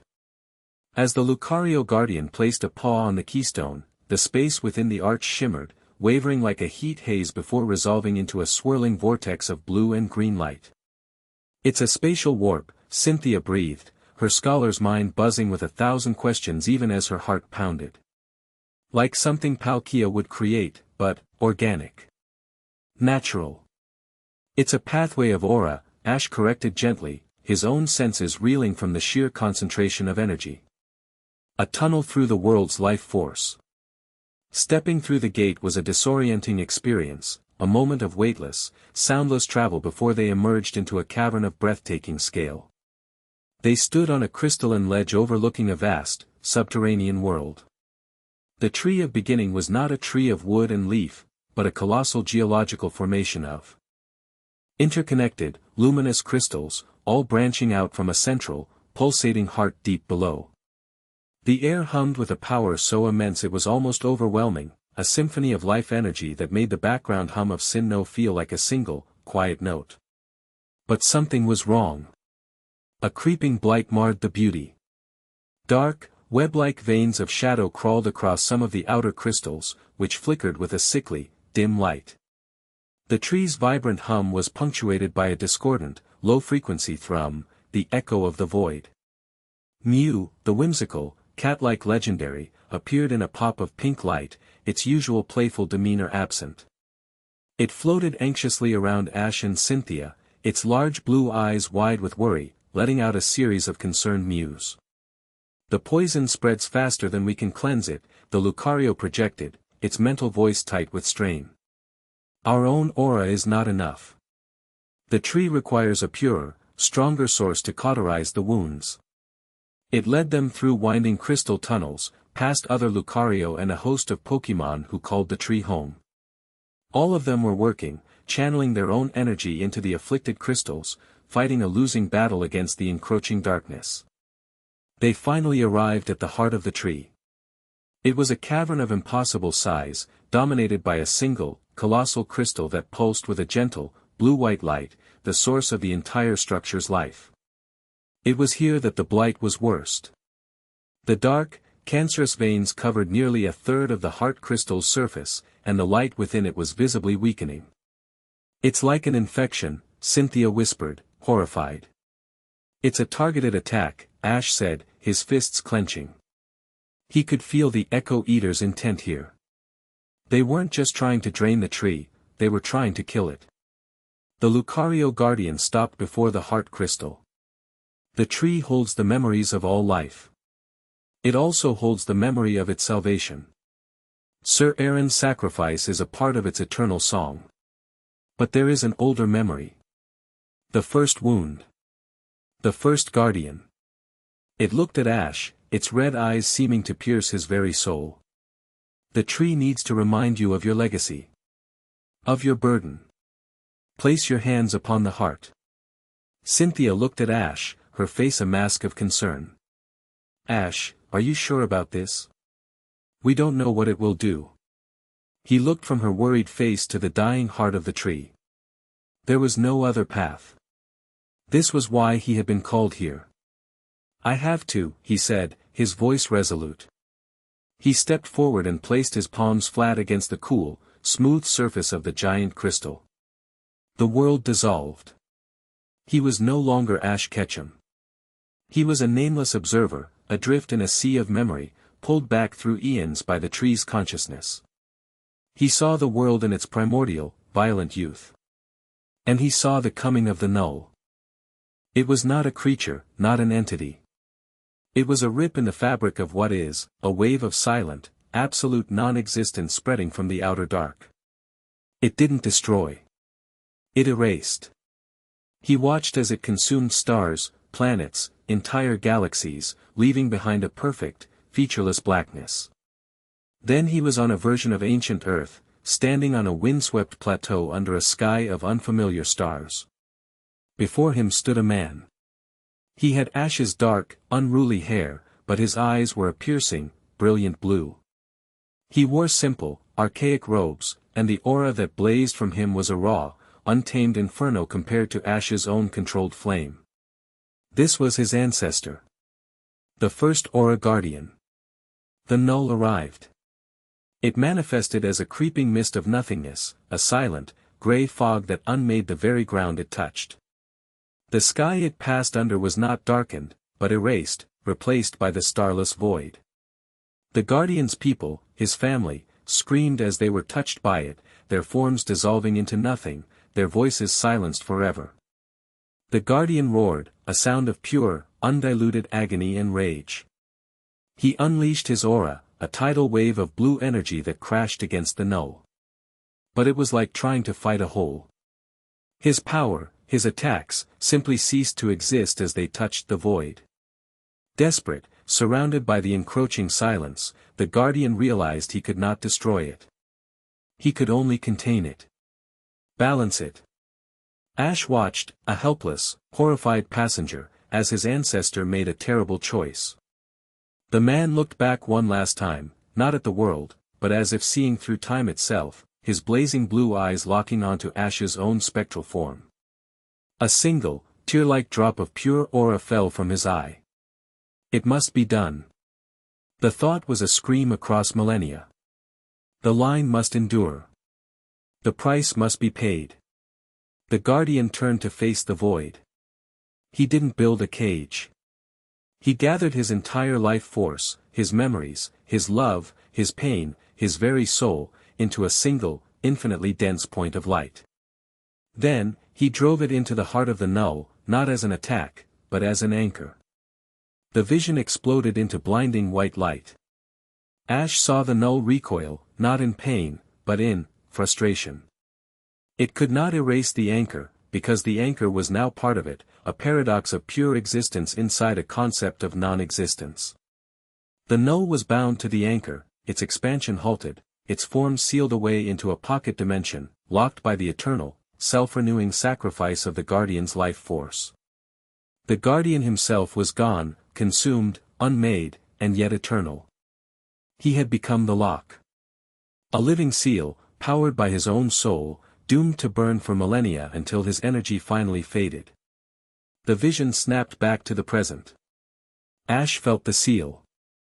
It was a real thing, a metaphysical construct deep in the earth, and he could feel his ancestors' energy, once a blazing sun, now a guttering candle flame. It was almost out. And then came the final, soul-crushing revelation.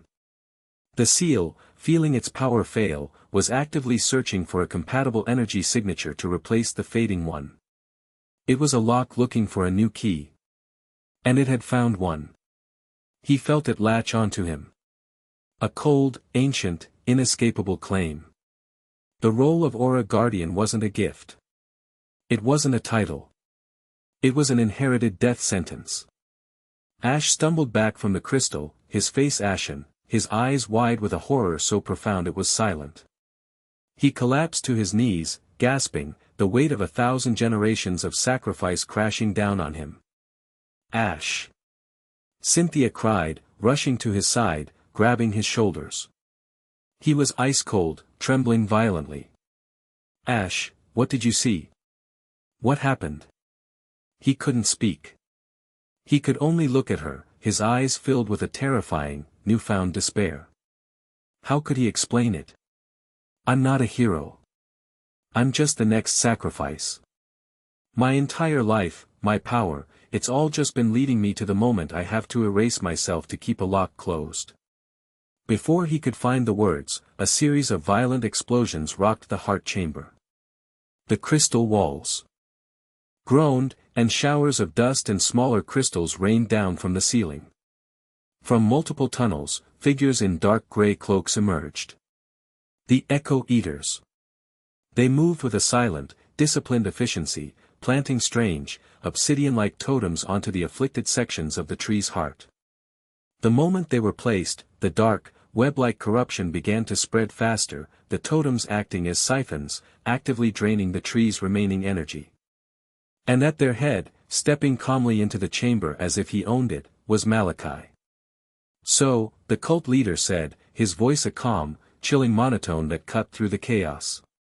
The replacement has arrived. The Lamb has come to the altar.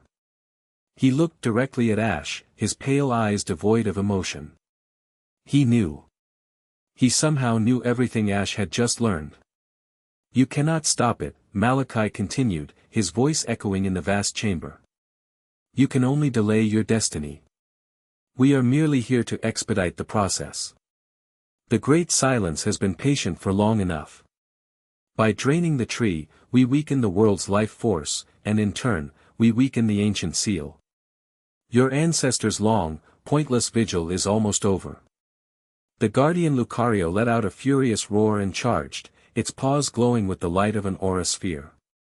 Malachi didn't even flinch. He simply raised a hand, and a wave of shimmering, negative energy, the same anti-aura from the chasm, washed over the Lucario. The aura sphere dissolved into nothingness, and the Lucario cried out in pain, staggering back as if its very spirit had been bruised.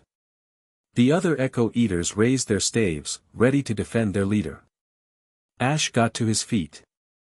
The despair in his eyes was still there, a cold, hard knot in his chest. But something else was there now, too.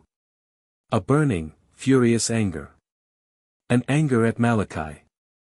An anger at his ancestor. An anger at his own, cursed fate. Get away from the tree, Ash snarled, his voice a low, dangerous growl he had never used before. Malachi almost smiled. Or what, Guardian? Will you throw your life away now? A little ahead of schedule, but the result is the same. The word Guardian was a match on gasoline. The calm, controlled aura that Ash usually wielded erupted from him in a raw, untamed torrent. It was a visible thing now, a blazing, blue-white inferno that pushed back the shadows and made the very air vibrate. Pikachu, on his shoulder, was wreathed in the same furious energy. This wasn't the quiet strength of the monarch. This was the desperate rage of a cornered animal. Garchomp, Dragon Rush. Cynthia commanded, seeing her moment. She wasn't going to let Ash fight this alone. Her land shark ace roared and became a comet of draconic energy, smashing into a group of cultists and shattering their formation. The battle for the heart of the world had begun. Ash moved. He was a blur of motion, his every action imbued with a ferocity that stunned Cynthia. He wasn't just defeating the Echo Eaters, he was punishing them. An aura sphere, no longer a simple blue orb but a crackling, unstable ball of white-hot rage, obliterated one of the siphoning totems. He moved through the cultists, his movements precise and brutal, disarming them, disabling them, his aura flaring with each strike not as a tool, but as a weapon. He was fighting against them, but he was also fighting against the vision. Every enemy he struck down was a denial of the sacrificial end he had been shown. I will not be a lock. I will not be a key. I will not just fade away. Cynthia directed the defense with brilliant, desperate precision. Her Garchomp was a whirlwind of destruction, her commands sharp and clear, creating a perimeter around the heart crystal, buying Ash time. She watched him, a knot of fear and awe in her throat. This was a side of him she had never seen. The calm, confident man was gone, replaced by a warrior king fighting against fate itself. The sheer, terrifying power he was unleashing was enough to make the very crystals of the tree hum in resonance. Ash fought his way through the chaos, his eyes locked on one target, Malachi. He reached the center of the chamber, panting, his aura a wild storm around him. He stood face to face with the cult leader, who watched him with the detached curiosity of a scientist observing a chemical reaction. All this noise, Malachi said with a sigh. All this pointless struggle. You are raging against the inevitable. Your power is just a brighter candle, destined to be snuffed out. Accept the peace of silence. There's no peace in nothing, Ash spat back, his body tense, ready to spring. There's only loss. For the first time, a flicker of something, a memory, a pain, crossed Malachi's face. Loss is the engine of life, Guardian. Connection, emotion, they are just the fuel for the fire of suffering. The great silence is the only mercy. He raised his hand, and a blade of pure, black null energy formed in his grasp. Let me show you. He lunged. Ash met him, his own hand wreathed in a blade of pure, blue aura. The two forces, existence and non-existence, creation and uncreation, met with a sound that was not a sound, a silent shriek that tore at the senses. The force of their collision threw them apart. Malachi, seeing his forces being overwhelmed by Garchomp and the recovering Lucario Guardians, made a tactical decision. This is just a prelude, he said, his form beginning to dissolve into shadow. The tree will fall. The seal will break. And you, Ash Ketchum, will take your rightful place as its final, fading pulse. Your burden is your destiny. There is no other path. With a final, chilling smile, he and the remaining Echo Eaters vanished, melting back into the shadows they had emerged from. The chamber fell silent, save for the panting of the combatants and the weak, sorrowful hum of the wounded tree. The siphoning totems had been destroyed, but the damage was done. The heart crystal was dimmer than ever. Ash stood in the center of the room, the furious aura around him slowly receding, leaving him exposed and trembling. The rage had burned out, and only the cold, hard weight of his newfound knowledge remained. He was the Guardian. And the Guardian's fate was to be the sacrifice. He looked over at Cynthia, who was rushing towards him, her face a canvas of fear and concern. He had to fight for the world. But how could he tell her that in order to win, he was destined to lose everything?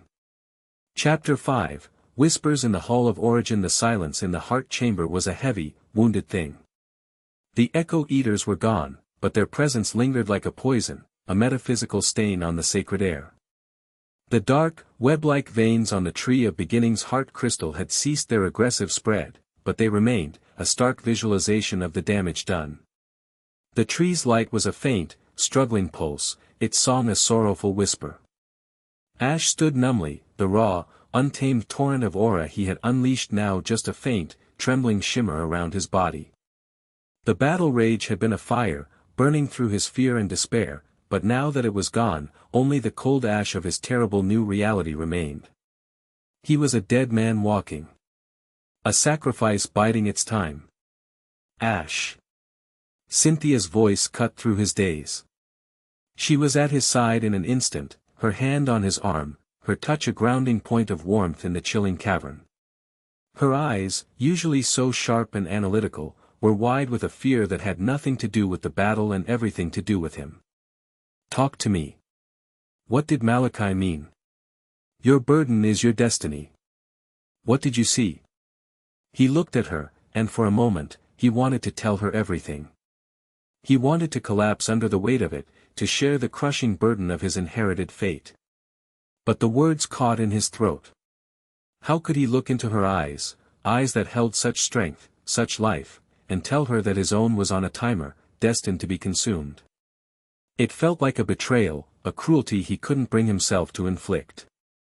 Before he could find an answer, Mew zipped over, its playful demeanor entirely gone, replaced by a deep, solemn worry. It nudged Ash's cheek, letting out a soft, questioning coo. It had felt the shift in him, the dark knowledge that now coiled around his aura. The lead Lucario guardian approached, bowing its head slightly. Its mental voice was weary but laced with a newfound, profound respect. You fought with the fire of the first guardian. The tree, it weeps for your fate, even as it relies upon it. The confirmation, so plainly stated, was another blow. Ash flinched as if struck. His fate? Cynthia demanded, her grip on Ash's arm tightening. Her voice was sharp, the voice of a champion who would not be placated with riddles. What fate? What is this burden you all speak of? The Lucario's gaze softened with something akin to pity. It is not my story to tell, champion. It is his to bear. The deflection only fueled Cynthia's frustration. She turned back to Ash, her expression pleading. Ash, we are in this together. You don't have to carry it alone. He finally met her gaze, the despair in his eyes so profound it made her breath catch. Some things, he said, his voice hoarse, you can't share. The tension in the chamber was shattered by a sudden, world-altering shift in the very fabric of reality. The air grew thick, heavy, as if the laws of physics themselves were holding their breath. A light, pure and absolute, began to emanate from the center of the chamber. It was not the light of the tree or of aura, it was a light that was older than light itself, a foundational luminescence that predated creation. The Pokémon in the chamber, Mew, the Lucario, Pikachu, all recoiled, bowing their heads in instinctual reverence. A voice, not of thought or sound but of pure, conceptual authority, echoed not in their ears, but in the very core of their beings. There is a dissonance in our creation. A thread of unmaking has been pulled. The balance falters. From the heart of the light, a figure began to resolve. A majestic, equine form with a golden will encircling its torso. Arceus. The Alpha Pokémon. The one who was said to have shaped the universe from the chaos. It had not traveled there. It had simply arrived, as if the space they occupied was merely a thought it had chosen to have. Its eyes, burning with the light of 1,000 nascent suns, fixed upon the wounded tree, then upon the lingering taint of the null, and finally, upon Ash. You. The vessel of the ancient lock. Your power flares, and in doing so, you have illuminated the crack in the world. You have shown us the wound. Ash felt his knees weaken under that divine, all-seeing gaze. It was a gaze that didn't just see him, it saw his past, his future, his DNA, the very shape of his soul. It saw his destiny. Cynthia stood her ground, her body instinctively positioned slightly in front of Ash, a protective gesture that was as audacious as it was futile.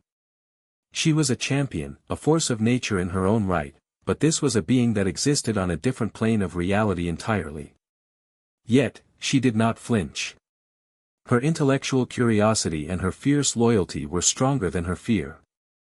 The temporal stream is polluted, a new voice boomed, this one carrying the weight of ages. A colossal blue sauropod, its body adorned with metallic plates, shimmered into existence.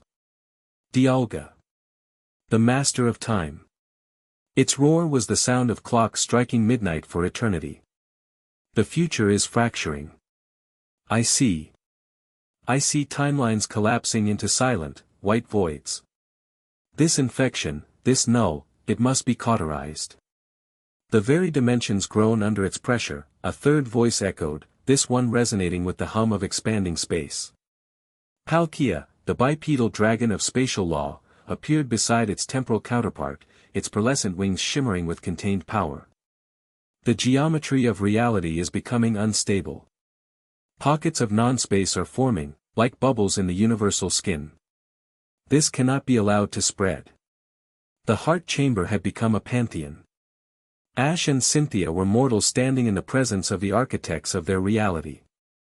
Dialga turned its immense, implacable gaze on the wounded tree, and then on the map of their world that only it could see. The infection point is this region. Sin no. If we sever this region's temporal connection to the rest of the world, place it in a time-locked loop, we can contain the spread. It is a logical, necessary sacrifice. A cold dread washed over Cynthia. A time-locked loop. He was talking about sacrificing her entire home, everyone and everything in it, freezing them in a repeating moment for eternity to prevent the infection from spreading. It was a celestial quarantine. A divine amputation. No, she cried out, her voice ringing with defiance. You can't. There are millions of lives, of people, of Pokemon.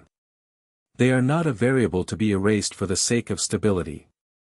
Palkia snorted, a sound like shifting continents. Your lives are a flicker in the grand scheme. The structural integrity of all existence is at stake. The sacrifice of one small part to save the whole is not cruelty, it is mathematics. The cold, divine logic was terrifying. They weren't being evil. They were being pragmatic on a scale that was incomprehensible to mortal minds. Before Cynthia could argue further, Ash stepped forward. The weight of his own fate seemed to have been momentarily displaced by a surge of righteous anger. He was no longer the starstruck kid who had first met these beings. He was the monarch. He was the guardian. And he would not stand by and let them debate the destruction of a world he was destined to protect. You're wrong, he said, his voice quiet but resonating with an authority that made even the divine beings pause. He looked at Arceus, meeting its cosmic gaze without flinching. Life isn't a part of the world. It is the world. It's the whole point. You talk about structural integrity, but a world without the flicker of life is just an empty house. A silent one. The word silent hung in the air, charged with meaning. He had used their enemy's own core concept against them. Dialga let out a low growl. You speak from emotion, human. Your perspective is limited. My perspective is the one that matters, Ash countered, his voice gaining strength. You exist to maintain the stage. We are the ones who live on it. Who laugh, and fight, and love, and lose. That noise you want to quarantine is the only thing that gives your creation any meaning. Cynthia stared at him, her heart swelling with a fierce pride. He wasn't just arguing for her home.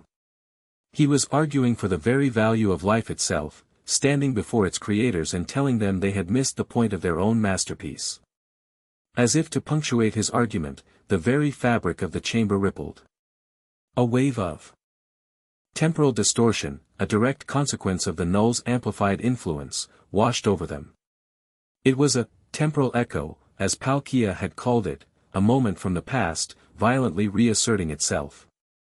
For a horrifying second, they were back in the midst of the Echo Eater's attack. The phantom image of Malachi appeared, his null energy blade swinging towards the heart crystal.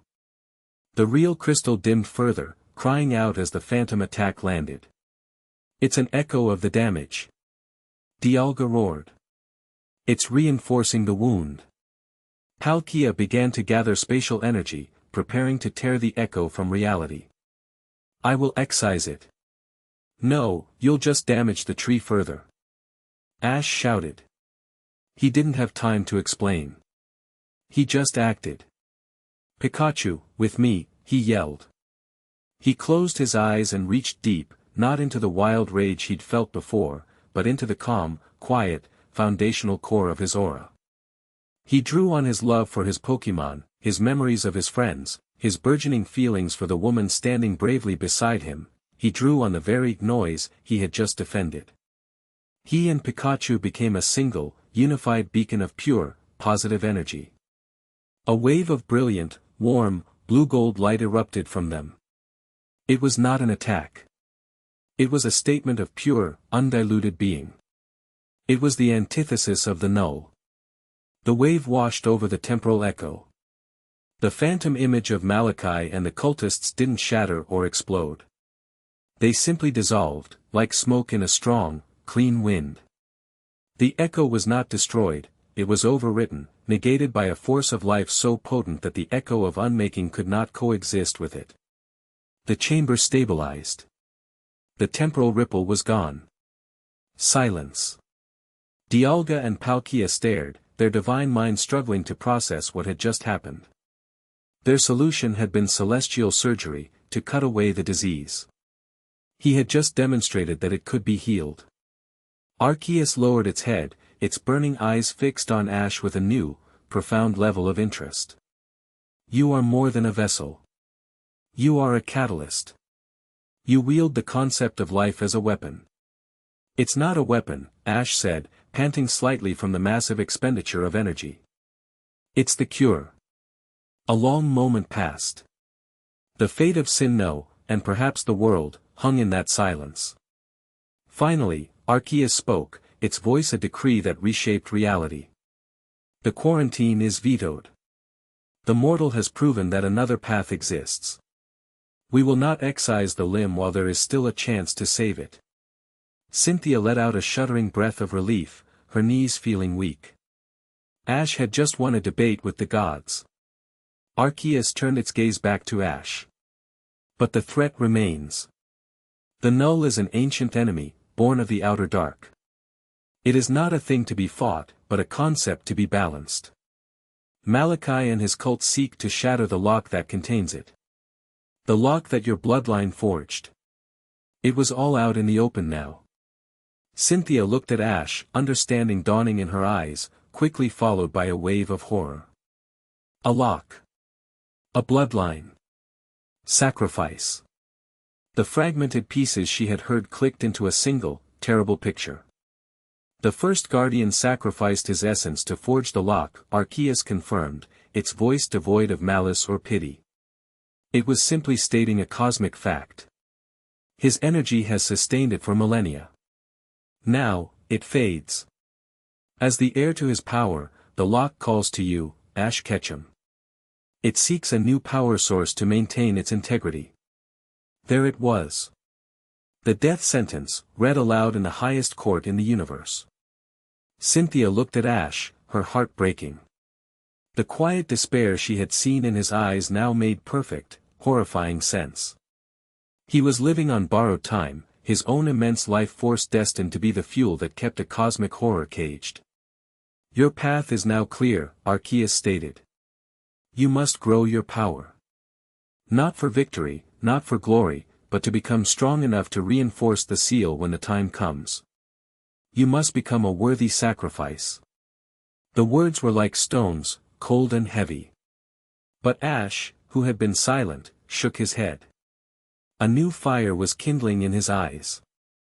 It was not the hot rage of before, nor the cold despair.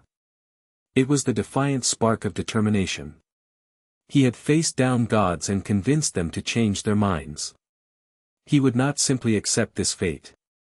No, he said, his voice ringing with a quiet, unshakable conviction. You're wrong, too. Dialga and Palkia bristled at his audacity. Arceus merely tilted its head. My ancestor, Ash said, his mind racing, putting the pieces together in a new way. He faced the Null when it was at its peak, an invading force. He had no choice but to contain it. He made a lock. But that's not the situation we're in now. The Null is contained. It's bleeding through a crack, not flooding the world. The Echo Eaters are trying to break the lock from the outside. He looked at the divine beings, his eyes blazing with a newfound clarity. You don't need a new sacrifice to sit there and wait for the lock to break. You need a guardian to go out and stop the ones who are trying to break it. He was rewriting his own job description in front of its authors. He was rejecting the role of passive martyr and claiming the role of active protector. My destiny isn't to be a new key for an old lock, Ash declared, his voice resonating with the power of his own conviction. It's to be a shield for the world. I will stop Malachi. I will dismantle his cult. And I will find a way to heal the crack, not just patch it. I will not sacrifice myself. I will win. It was the most audacious declaration in the history of creation. A mortal, telling the gods that their plan for his heroic sacrifice was flawed, and that he had a better one. Palkia scoffed. Arrogance. You think you can defeat a concept? I'm not going to fight the null, Ash shot back. I'm going to fight the people who are letting it in. I'm going to give the world a chance to heal itself. Arceus was silent for a long, long time, its cosmic gaze weighing Ash's soul. It saw his fear, his despair, but it also saw the iron will, the unshakable love for life that fueled him. It saw a spirit that refused to be a passive component in a grand, cosmic machine. A novel stratagem, Arceus finally decreed. Its voice held a new, unidentifiable tone. It was not approval, not yet. But it was interest. You choose the path of the warrior over the path of the martyr. A greater risk. A greater potential reward. The cost of failure will be absolute oblivion. I know, Ash said simply. Very well, Arceus stated. We will observe. We will not interfere directly, for our power would shatter the board you wish to play on. But we will grant you this, the stage is now yours. Prove your philosophy, Guardian. Show us that a single, determined life can be more powerful than a noble death. With that, the divine light began to fade. One final word, Dialga's voice boomed, a parting warning. The leader of the cult, Malachi. He wields the power of the null itself. He is a shadow of what you are, an echo of a guardian. To defeat him, you must understand him. His power comes from severing bonds. Yours comes from forging them. Remember that. And then, they were gone. The Hall of Origin vanished. The overwhelming presence of the gods receded, leaving Ash and Cynthia standing alone in the quiet, wounded heart chamber of the tree. The silence that followed was profound. Cynthia stared at Ash, her mind reeling from everything she had witnessed. He had faced down gods, stared into the abyss of his own sacrificial fate, and had not just refused it, but had thrown it back in their faces and declared his own terms. He looked different. The despair was still a shadow in his eyes, but it was no longer in control. He was a man who had been given a death sentence and had just torn it to pieces. He was tired, he was strained, but he was filled with a terrifying, incandescent purpose. He finally turned to her, his expression softening as he saw the storm of emotions on her face. Cynthia, he began. She didn't let him finish. She closed the distance between them in 2 quick steps and wrapped her arms around him, holding him tightly. It was not the tentative touch of before. It was a desperate, reaffirming embrace, a silent declaration that he was real, he was here, and she would not let him face this alone. Don't you dare apologize, she whispered fiercely into his shoulder, her voice thick with emotion. Don't you dare try to hide this from me again. We're in this together. You heard him. Your strength is in your bonds. Well, this is one bond you're not getting out of. Ash froze for a second, surprised by the ferocity of her embrace, before his own arms came up to wrap around her, holding her just as tightly. He buried his face in her hair, inhaling the scent of her, the scent of life, of a world worth fighting for. The weight on his shoulders was still there, still immense, but for the first time, he didn't feel like he was carrying it alone. He wasn't just a guardian anymore. He wasn't just a monarch. He was Ash. And he had a war to win. Chapter 6, The Siege of Sunnyshoire. The return from the Tree of Beginning was a quiet affair. They stepped back through the waygate into the twilight of the Eterna forest, the immense, cosmic pressure of the Hall of Origin replaced by the gentle, earthy scent of pine and damp soil. The world felt both fragile and infinitely precious. The embrace they had shared in the heart chamber had been a silent promise, a forging of an alliance that went deeper than strategy or shared danger. It was a bond of mutual reliance, and it settled between them, unspoken but profoundly felt. They spent the next week in a whirlwind of clandestine activity.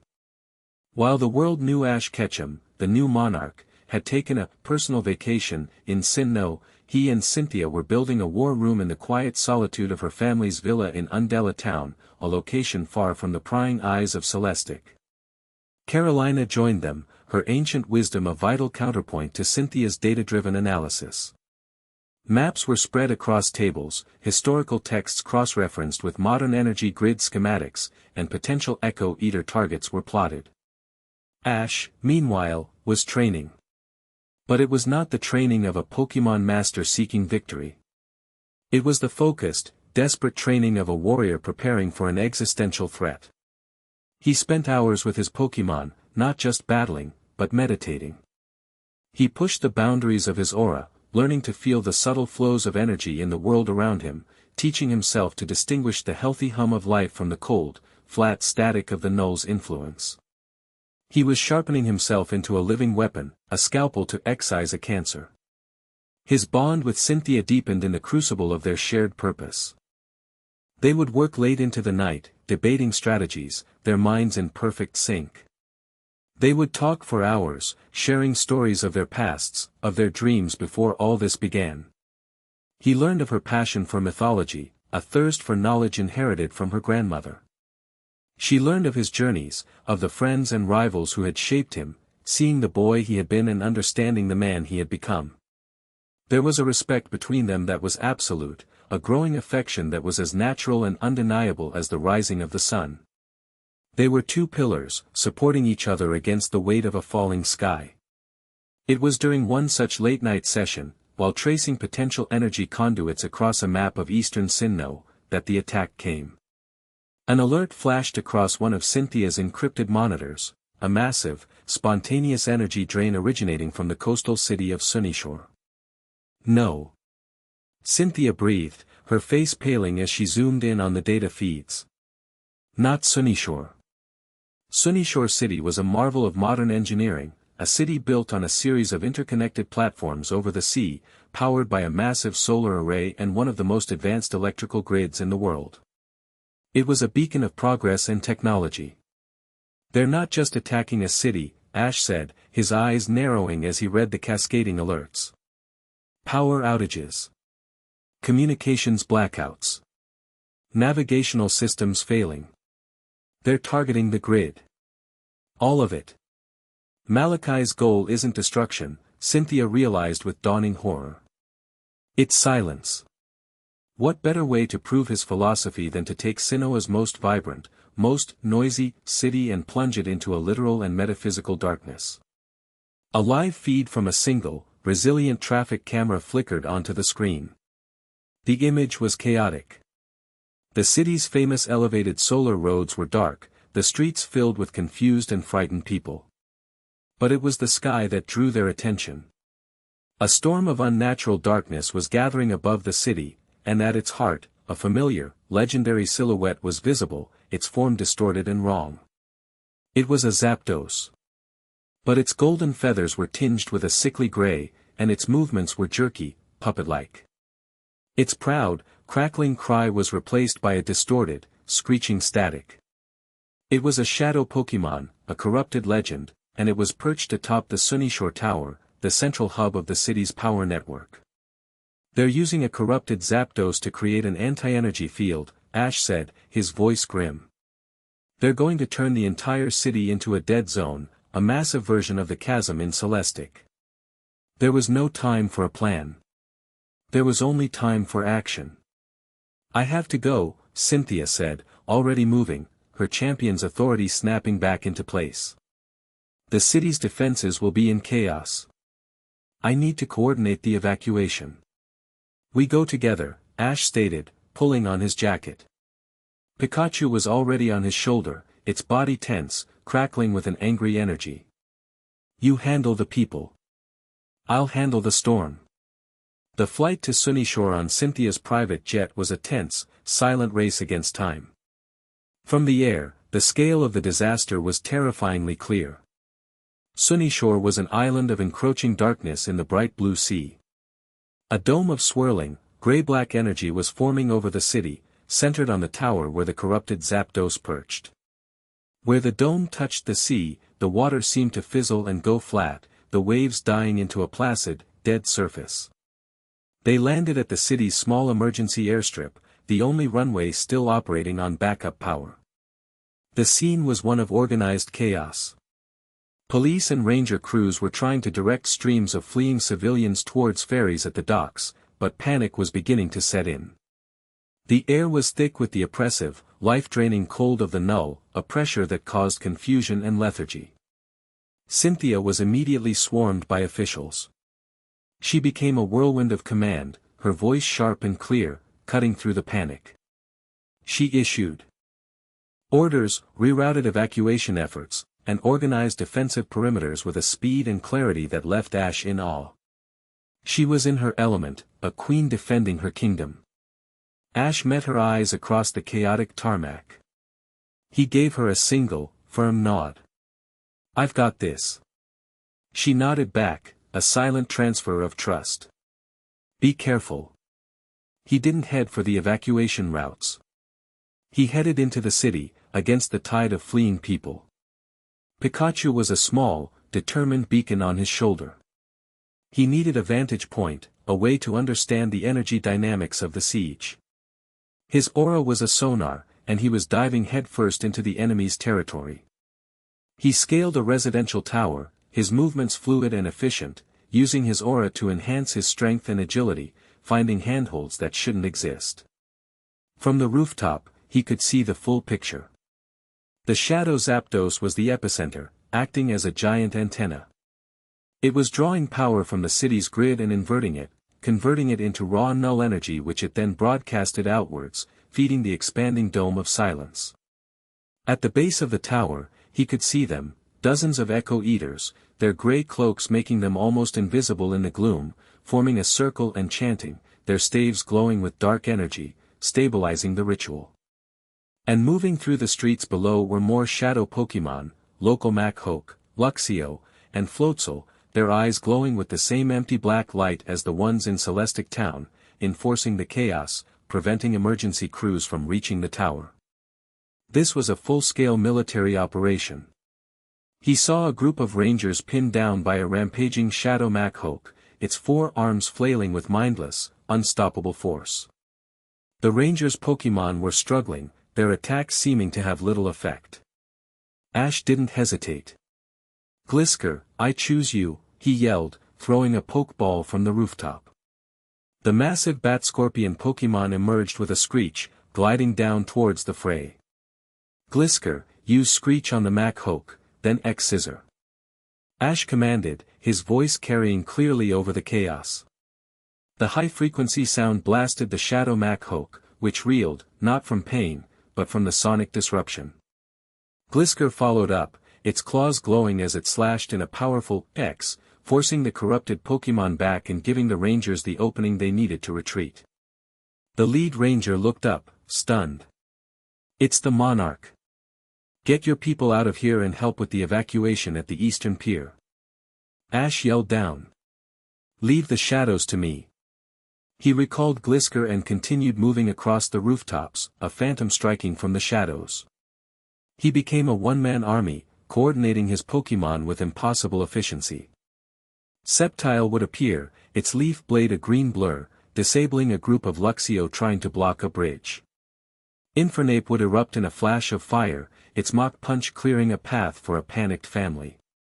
He was a ghost, a rumor, a flash of red and blue in the growing darkness, his presence a symbol of hope in the spreading despair. He was using his aura not as a weapon, but as a command network. He could feel the position of every one of his Pokémon, every civilian in distress, every enemy. He moved them like pieces on a chessboard, his mind a nexus of information, his commands concise and perfect. Down at the main plaza, Cynthia was facing a problem of her own. The main evacuation route to the naval port was blocked by a massive piece of debris from a fallen solar panel. Her Garchomp was trying to move it, but it was being harried by a pack of swift, silent shadow Floatzel, their aqua jets like black torpedoes. "Garchomp, Stone Edge to give yourself cover," she commanded, her voice strained.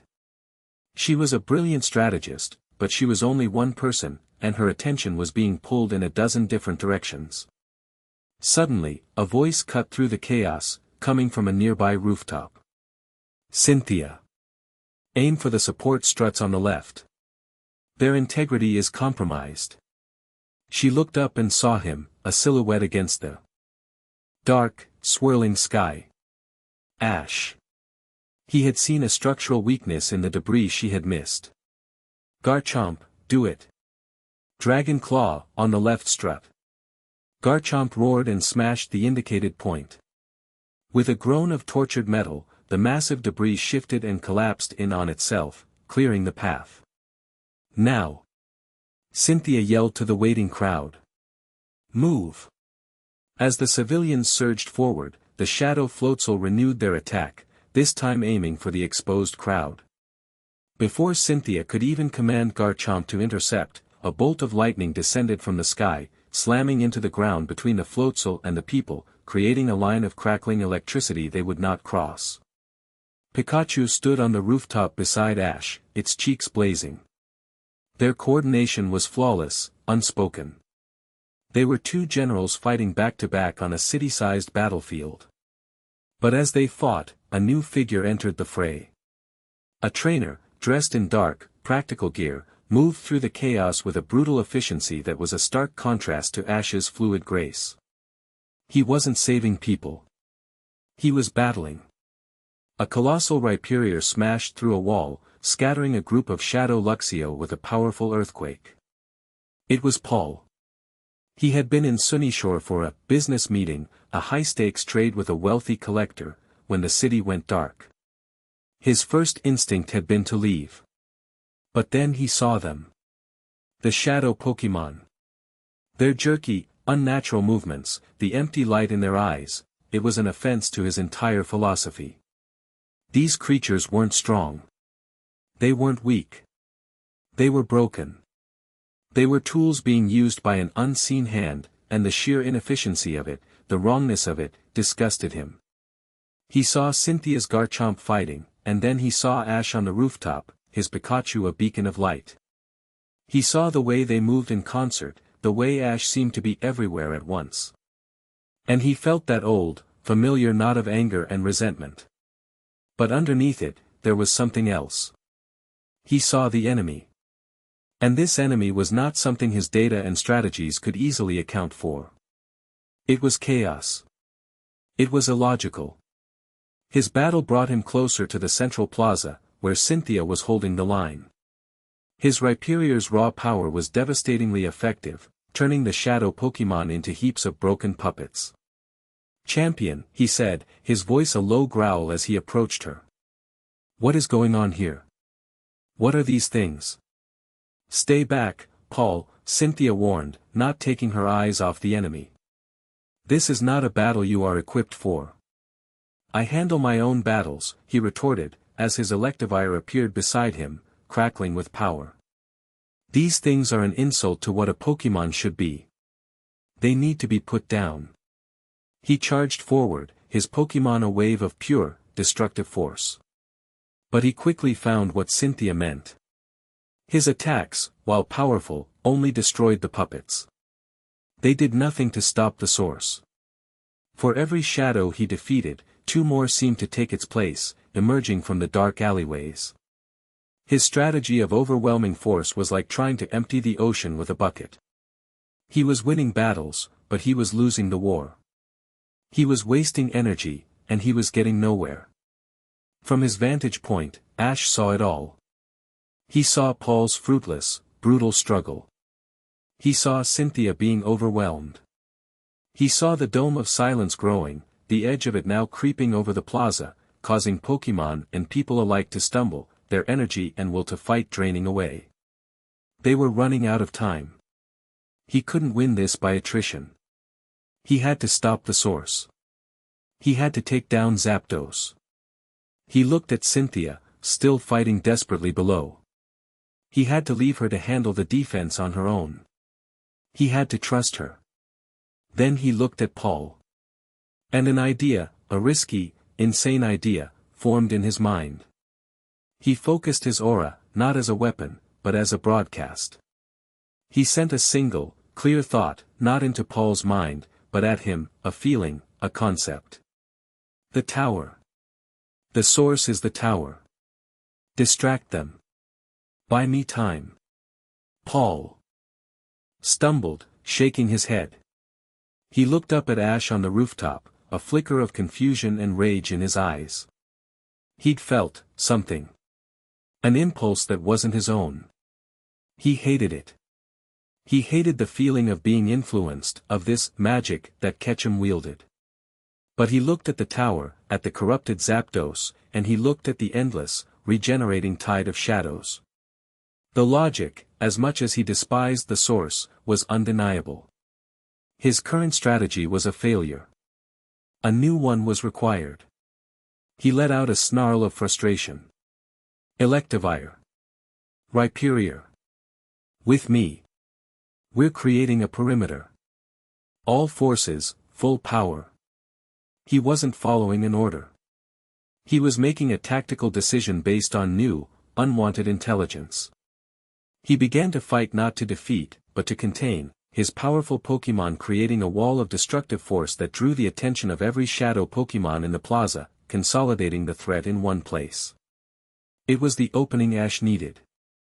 Pikachu, let's go, he said, and began to run. He moved across the rooftops towards the Sunnyshoire Tower, a single man against the heart of the storm. The air grew colder, the pressure of the nullfield more intense with every step. His own energy felt like it was being siphoned away, and he had to actively wrap himself and Pikachu in a protective sheath of aura just to keep moving forward. He reached the base of the tower.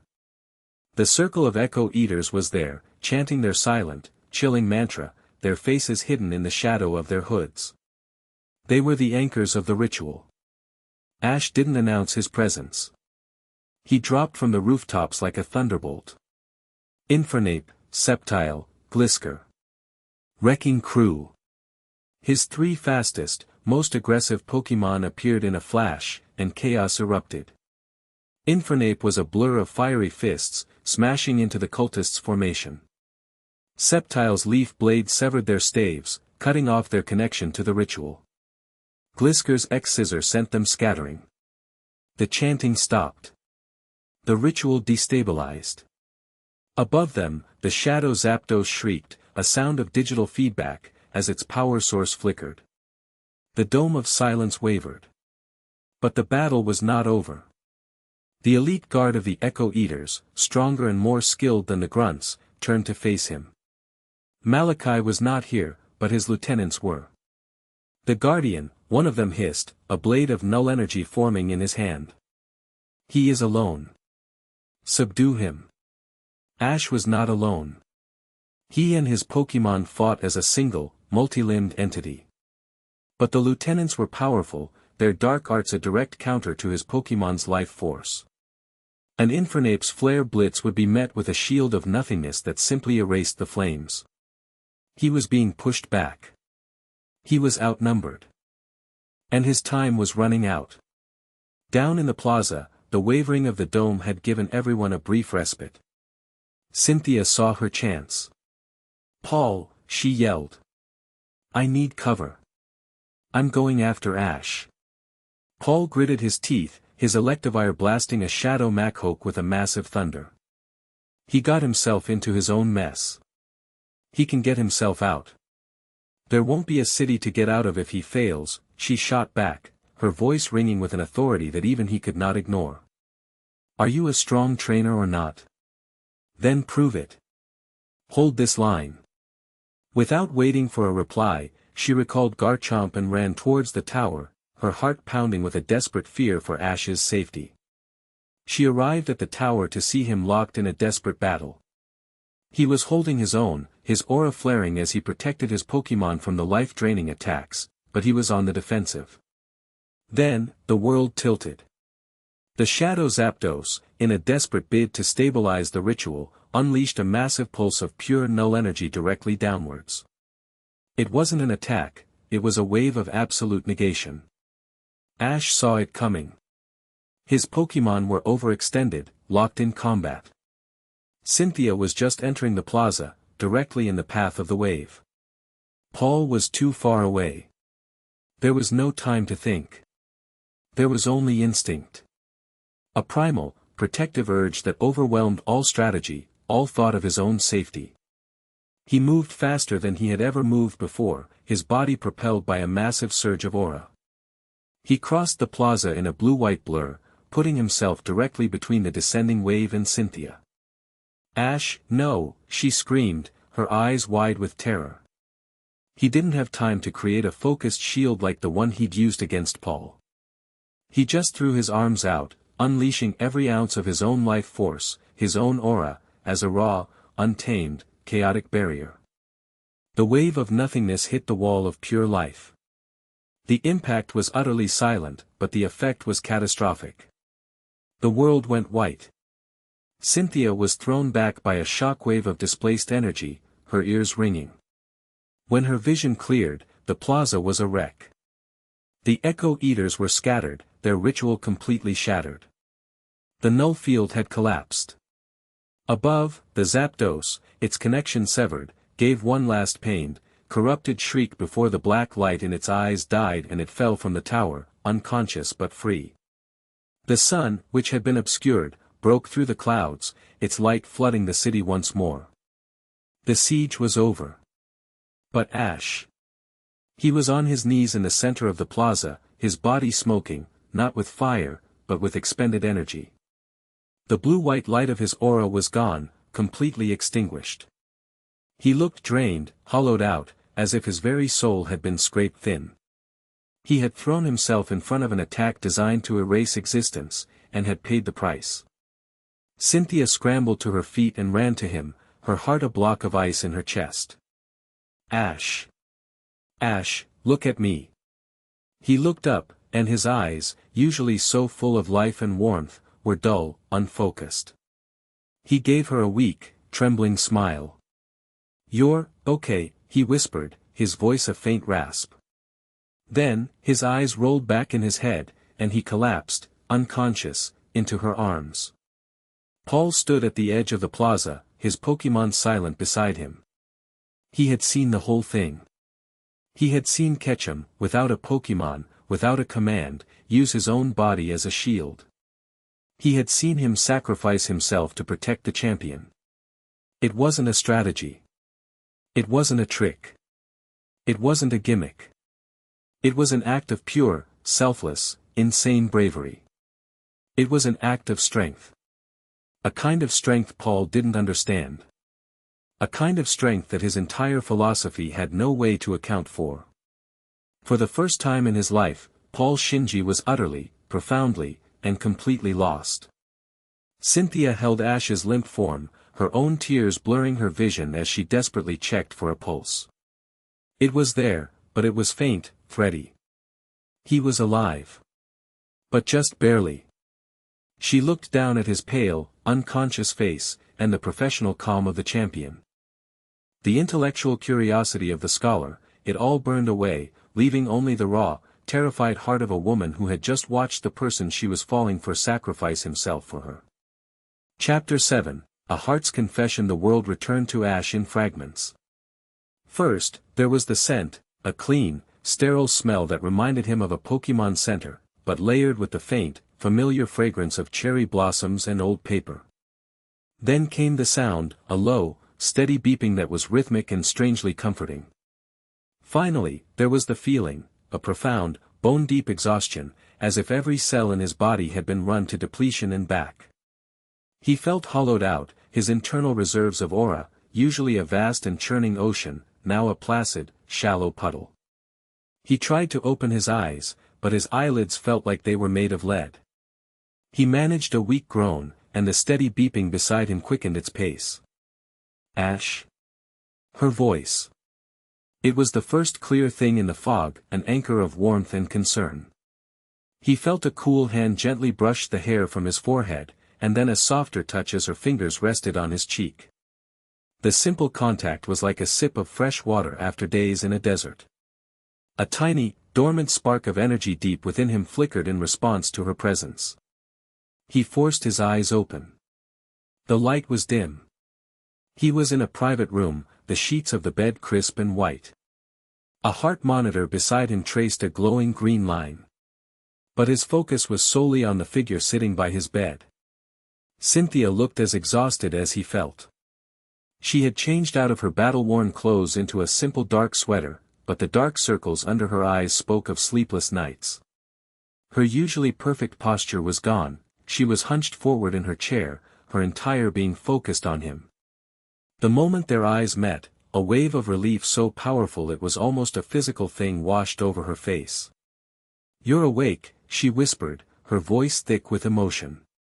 Her thumb stroked his cheek gently. "You've been unconscious for 2 days. 2 days." He tried to sit up, a surge of alarm cutting through his weakness.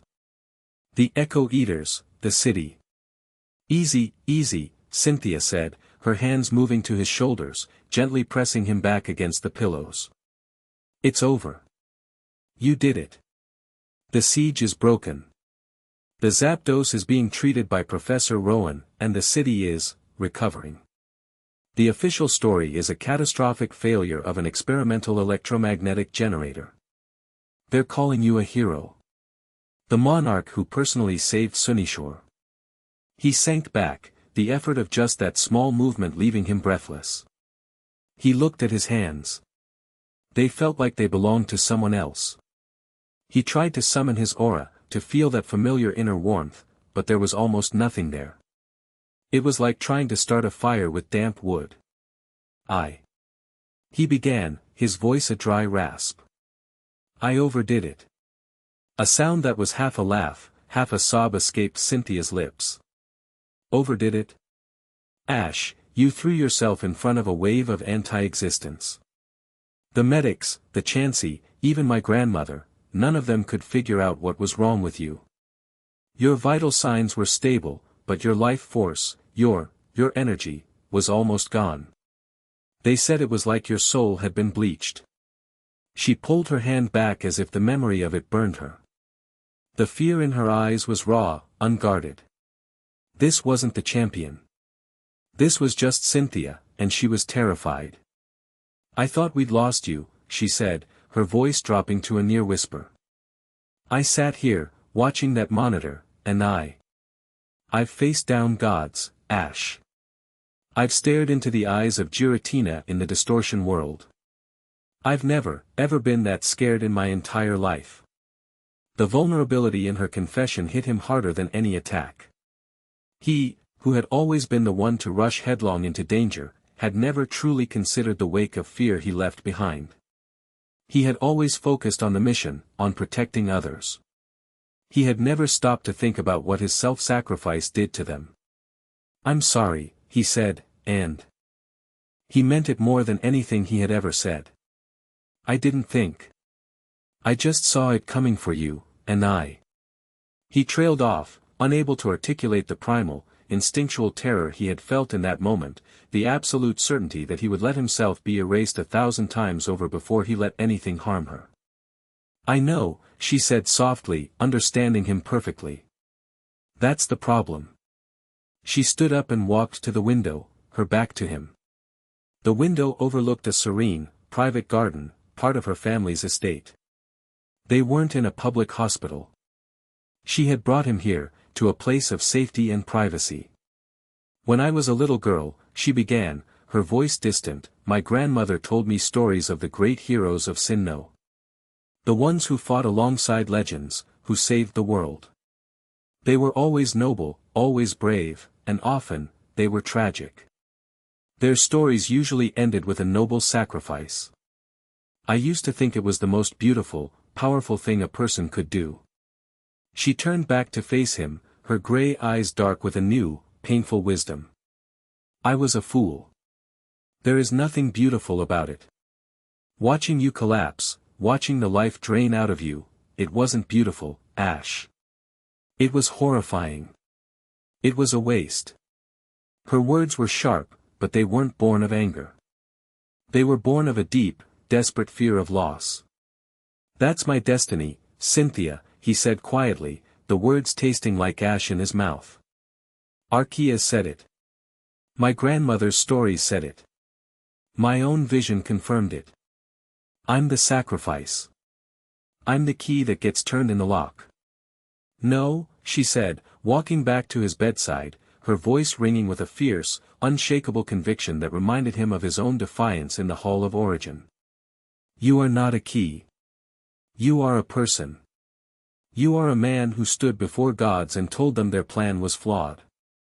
You are the man who proved that life was the cure, not a variable to be erased. Did you mean any of that, or were they just words? Of course I meant it, he shot back, a spark of his old fire returning. Then live by it, she insisted, her hands balling into fists at her sides. Your life isn't some resource to be spent. Your ancestor made his choice because he had no other options. He was alone, facing an unstoppable tide. You are not alone. And you have a choice. Every time you throw yourself in front of an attack, every time you burn your own life force to shield someone else, you are accepting their narrative. You are agreeing with Arceus, with Malachi, that your only value is in your eventual destruction. He stared at her, stunned into silence. She was throwing his own philosophy back in his face. He had argued for the value of life, yet he treated his own as utterly expendable. Your strength, your real strength, she continued, her voice softening but losing none of its intensity, isn't just in the power you wield. It's in your bonds. You said it yourself. Pikachu, Infernape, all your Pokémon, they fight with you, not just for you. Your friends, your rivals, they all become a part of your story, a part of your strength. So what about me, Ash? The question was quiet, but it landed with the force of a giga impact. Am I just another person you have to protect? She asked, her voice trembling slightly. Another civilian to be shielded? Or am I your partner in this? Because if I am your partner, then you don't get to make these decisions alone. You don't get to decide that your life is worth less than mine. My winning this war means nothing if you're not there at the end of it. The truth of her words settled over him, dismantling the walls he had built around his heart. The idea of the noble's sacrifice, the guardian's burden, it had become a shield for him, a way to distance himself from the messy, complicated pain of connection. If he was destined to die, it was easier not to let anyone get too close. It was easier to see them as people to be protected, rather than people to be loved. Cynthia had just walked right through that shield and was demanding he see her not as a liability, but as his greatest ally. I need you to fight smarter, she said, her voice pleading now. I need you to value your own life as much as you value everyone else's. I need you to let me have your back. Because. Her voice broke, and she looked away, fighting for composure. Because I can't do this without you. The quiet, stark honesty of that admission shattered the last of his defenses. He reached out, his hand still trembling with weakness, and took hers. Her skin was cool, her grip instantly tight, desperate. He drew a ragged breath. When I saw that wave coming for you, he began, his voice low and raw, it wasn't about being a guardian. It wasn't about protecting a civilian or an ally. My mind went blank. There was only one thought, not her. Everything else just disappeared. He met her eyes, letting her see past the monarch, past the guardian, to the man underneath, a man who was just as scared as she was. It's not just that I need you as a partner, Cynthia. I need you. Period. The thought of a world without you in it, it's 100 times scarier than any void or any cosmic death sentence. Tears she had been holding back finally welled in her eyes, spilling over and tracing shining paths down her cheeks. Ash. I think. He said, his voice gaining a fragile strength. I think somewhere along the way, fighting this war stopped being about saving the world, and started being about saving a world that had you in it. I think I'm falling in love with you, Cynthia. The confession hung in the quiet air of the room, simple, honest, and terrifying. It wasn't a dramatic declaration from a romance novel. It was a quiet statement of fact, a truth that had been forged in the heat of battle, in the quiet hours of planning, in the shared terror and mutual respect. It was the most frightening and the most hopeful thing he had ever said. She let out a shaky breath, a single tear falling from her chin onto their joined hands. She didn't reply with a grand speech. She simply brought his hand to her lips and pressed a soft, lingering kiss to his knuckles. She then leaned forward, her other hand coming up to cup his face, her thumb gently wiping away a tear he hadn't even realized had fallen. "I think I've been falling in love with you since the moment you stood up to God and told him he was wrong," she whispered, her forehead resting against his. In that quiet moment, with the scent of cherry blossoms in the air and the steady beep of the heart monitor as their only witness, something shifted forever. It wasn't a whirlwind romance. It was a meeting of souls, a deep, quiet recognition that they were stronger together than they could ever be apart. It was a confession born not of fleeting passion, but of a profound, life-altering connection. The fear of his fate was still there, a cold shadow in the back of his mind. But for the first time, it was eclipsed by a brighter, warmer light. Hope. A knock on the door, soft but firm, broke the spell. They pulled apart, a faint blush on both their cheeks. "Come in," Cynthia called, her voice a little unsteady as she straightened up, composing herself back into the champion. The door opened, and to Ash's complete surprise, Paul walked in. He looked different. The arrogant sneer was gone. The cold, dismissive posture was replaced by a stiff, awkward uncertainty.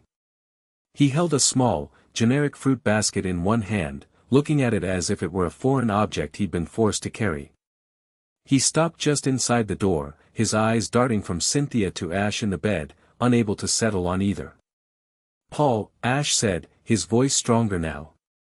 "What are you doing here?"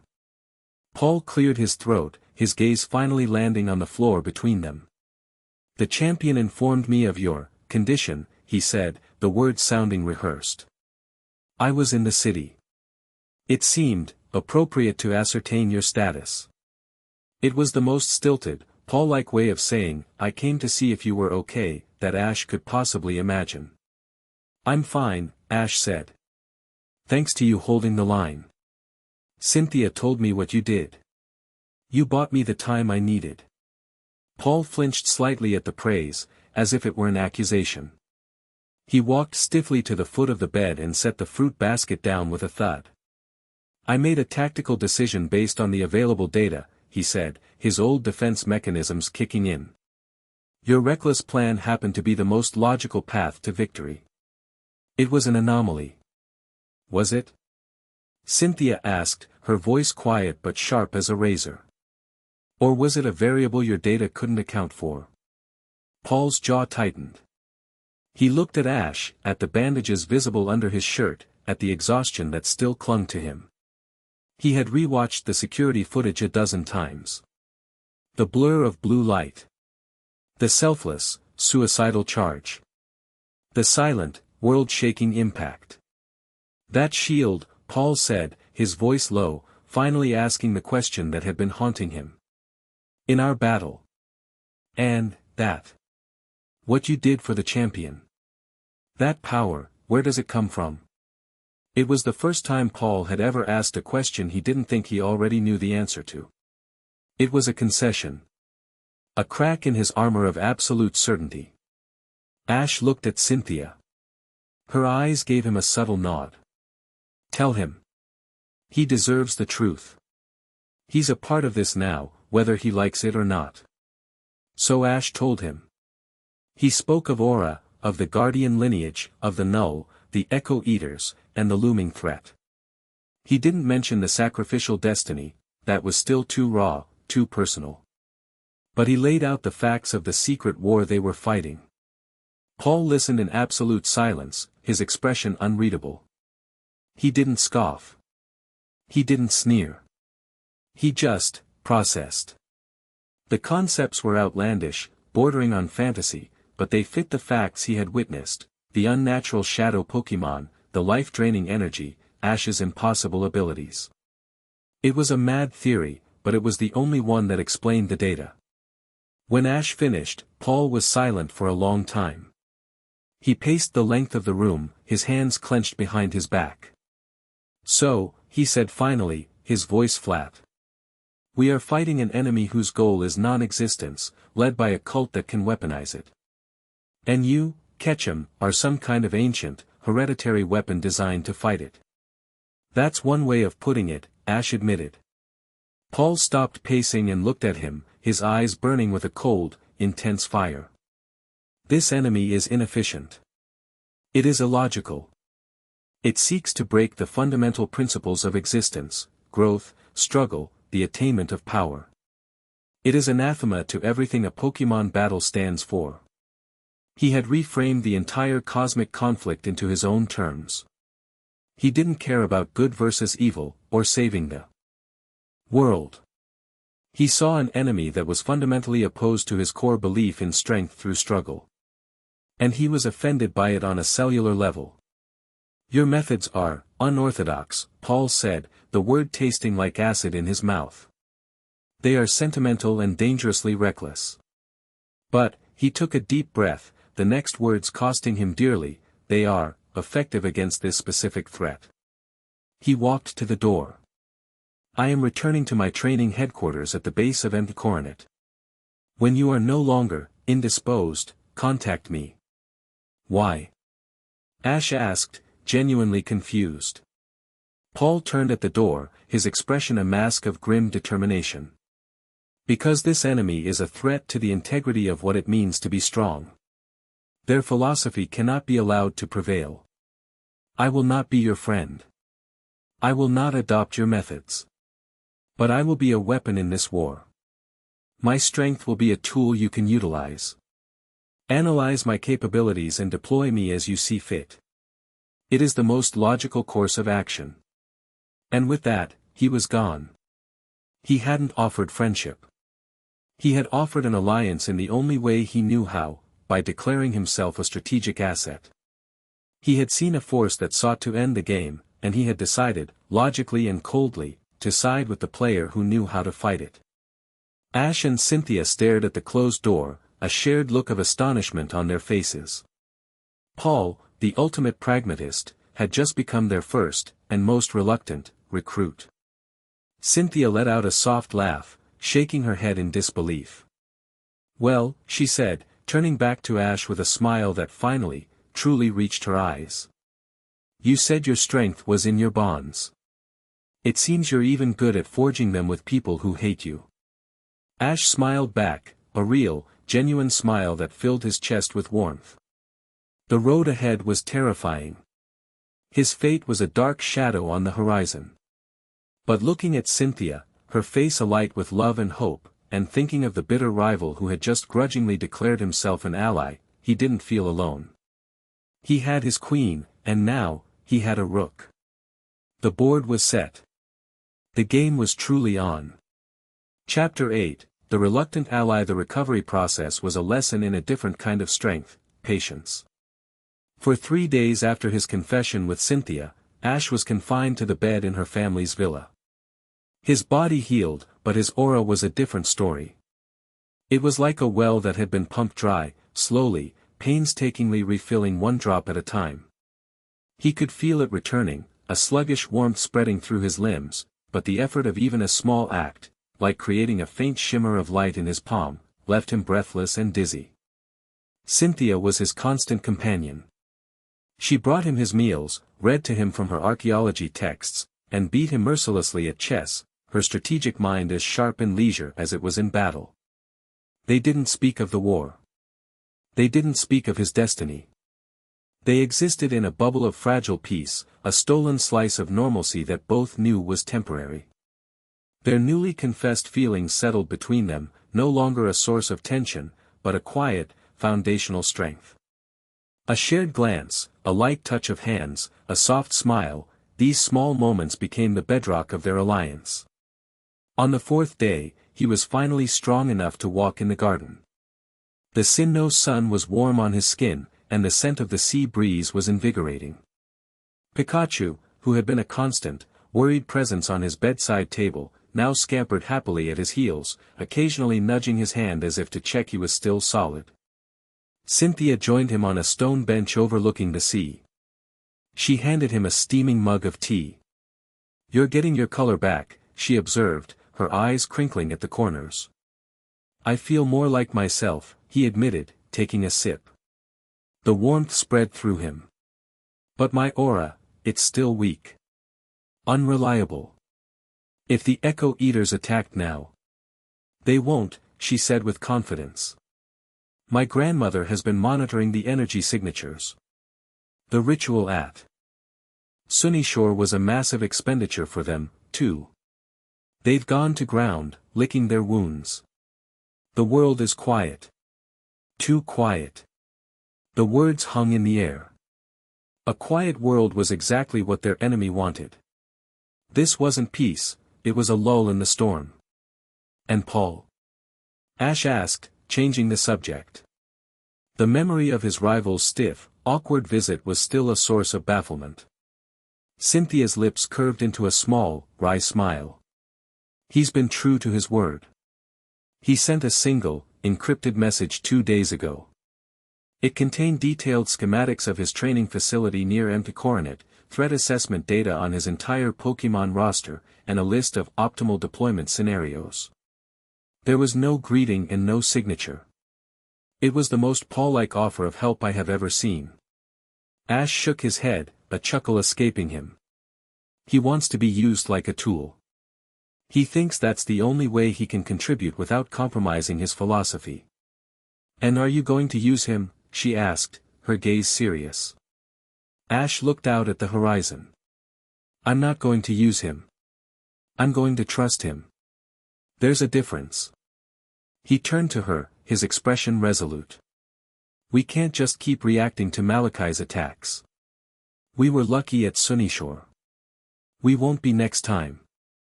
We need to go on the offensive. We need to find their base, and we need to dismantle their operation before they can attempt another ritual." Cynthia nodded, her mind already working. Paul's message might be the key. His facility is on the northern face of Coronet. It's a remote, inhospitable region. The perfect place for a secret organization to hide. "And if they are there," Ash continued, his plan forming, "Paul's strength becomes our greatest asset. His overwhelming force strategy, which was useless against a decentralized attack like Sunnyshoar, would be perfect for a frontal assault on a fortified position." "A hammer," Cynthia murmured, catching his train of thought. "To your scalpel." "Exactly," Ash said. "But he won't respond to a plea for help.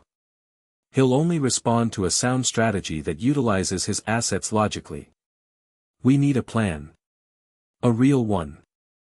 He got to his feet, his weakness forgotten, replaced by a surge of purpose. "Let's call our new ally." Paul's training facility was less a building and more a scar of brutalist architecture carved into the side of Coronet. It was a fortress of cold steel and gray concrete, designed for maximum efficiency and zero comfort. The air inside was chilled, smelling of ozone and polished metal. There were no decorations, no personal touches, every room was a gym, a lab, or a sparring arena. When Ash and Cynthia arrived via a rented helicopter, Paul met them in the primary training hall, a cavernous space with a reinforced battlefield at its center. He wasn't flanked by Electivire this time. Instead, a sleek, deadly-looking weevil stood by his side, its claws tapping restlessly on the polished floor. "You're recovered," Paul stated, his eyes scanning Ash for any sign of weakness. It wasn't a question. "Enough," Ash said, stepping forward. Pikachu bristled on his shoulder, still deeply suspicious of their former adversary. "This is not a social call," Paul said, gesturing curtly towards a tactical briefing room. "You said on the call you had a proposal. State it." Inside the room, a large holographic map of the Coronet range dominated the central table. Paul brought up a sector map of the area around his own facility. "For the past week, my sensor arrays have been picking up intermittent, low-level energy distortions," Paul began, pointing to a series of canyons 3 kilometers to the east. "They're masked, deliberately hidden behind the region's natural magnetic interference. But they have the same null signature as the event in Sunnyshore's, only fainter. It is a 94.7% probability that this is a concealed enemy outpost. Ash and Cynthia exchanged a look. He had already found them. He hadn't been waiting for orders, he had been gathering data.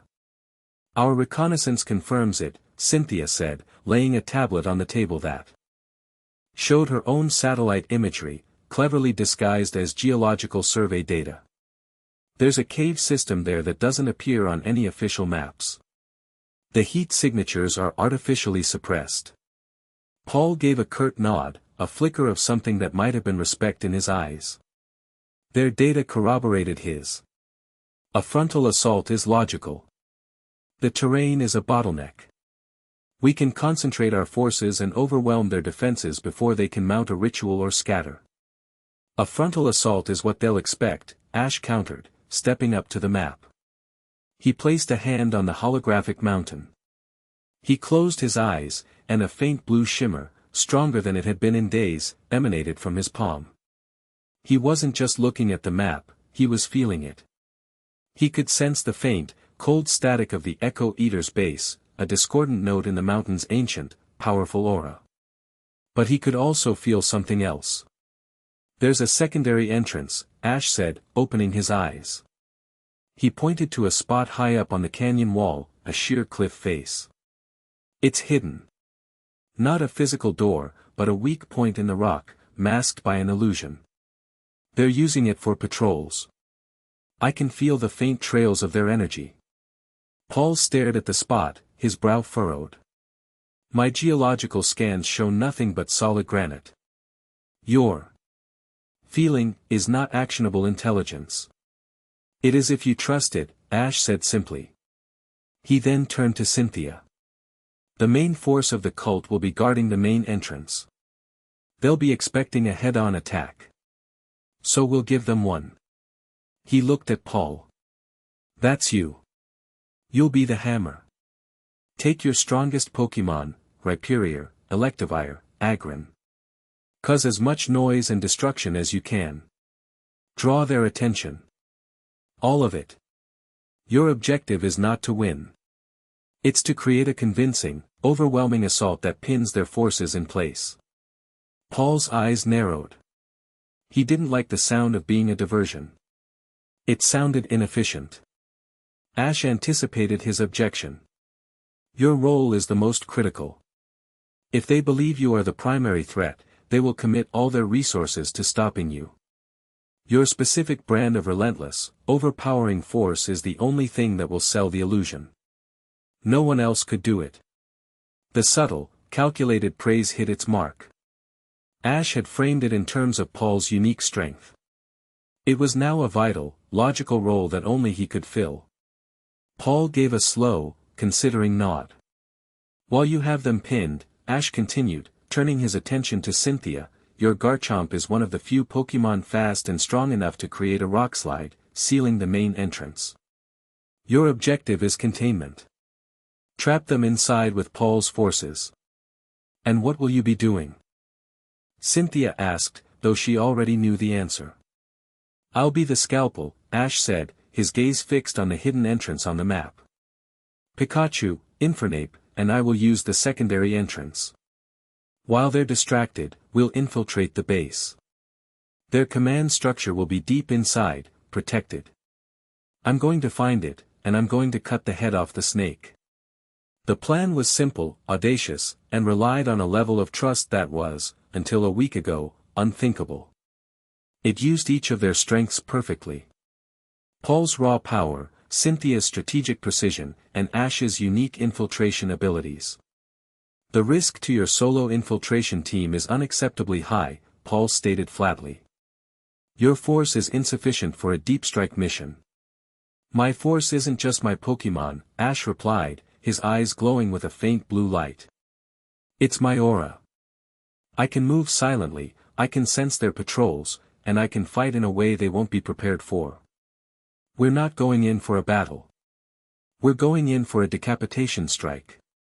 A tense silence filled the room.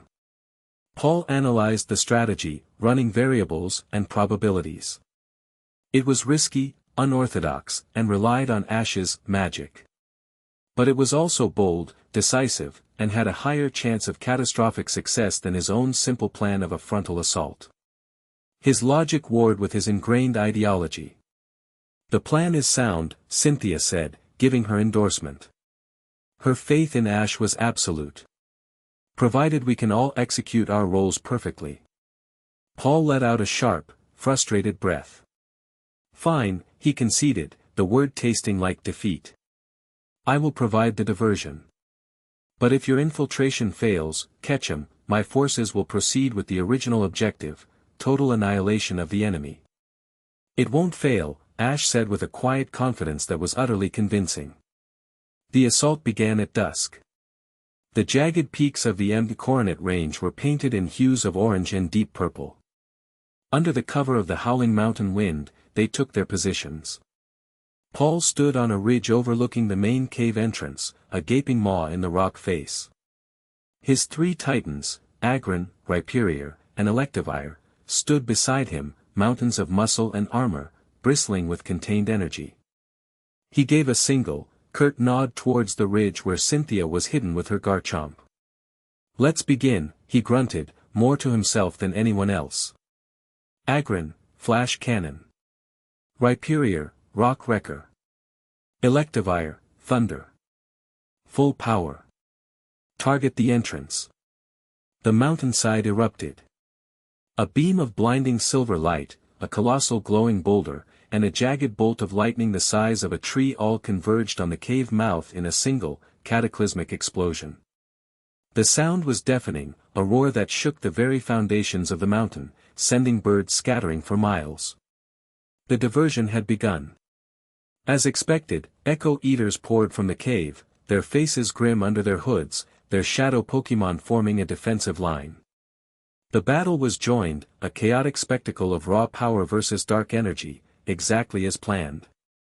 Miles away, on a sheer cliff face, Ash clung to the rock, his fingers and toes finding purchase in impossibilities.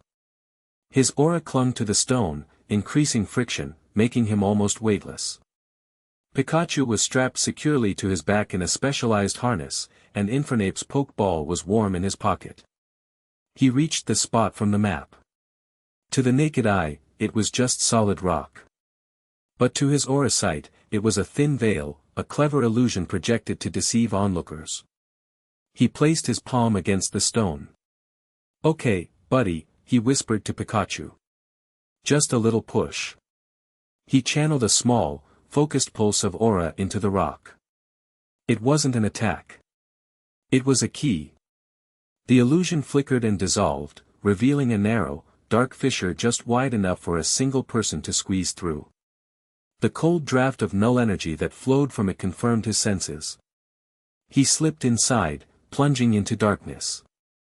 The interior of the base was a network of roughly hewn tunnels, lit by the eerie, dull glow of the same obsidian-like totems they'd seen at the Tree of Beginning. The air was cold and dead. He sent Infernape out, the fire ape's natural warmth a comforting presence in the oppressive chill. "Stay close, stay quiet," Ash whispered. His aura was a 360-degree radar. He could feel the patrols moving through the tunnels, their empty, hollow life signs like cold spots in his perception. He guided his small team through the labyrinthine corridors, a ghost in the machine. They moved past guard posts and barracks, their passing completely unnoticed. The main battle at the entrance was a distant, rumbling thunder, the perfect cover for their silent infiltration. They delved deeper, following the flow of the null energy towards its source. Finally, they reached a large, central cavern. It wasn't a barracks or a command center. It was a laboratory. Strange, arcane machinery was arrayed around a central platform. Cages lined one wall, holding captured Pokémon, not shadows, but normal, terrified Pokémon, from whom energy was clearly being siphoned. But it was the figure in the center of the room that made Ash's blood run cold. It was Malachi. He was not overseeing a battle plan. He was conducting an experiment. On the central platform, a captured Pokémon was trapped in a beam of shimmering black energy. It was a metagross, a powerful psychic steel type, and it was writhing in agony, its body flickering as the null energy beam tried to unmake it. Malachi was not just creating shadow Pokemon anymore. He was trying to perfect the art of complete erasure. He was trying to learn how to weaponize the null's ultimate power on a living creature. Fascinating, isn't it? Malachi said, without turning around. The distant thunder of Paul's assault didn't seem to concern him in the slightest. The psychic mind, with its complex web of thoughts and emotions, offers the most resistance to the great silence. It clings to its own noisy existence so stubbornly. A puzzle I am determined to solve. He turned, his pale eyes falling on Ash. There was no surprise, only a cold, academic curiosity. I knew you would come, Guardian. Your aura is a beacon of dissonance in my perfect silence. I felt you the moment you breached the perimeter. The frontal assault, the diversion, it had all been for nothing. Malachi had known he was here the whole time. He had been allowed to walk right into the heart of the base. It was a trap.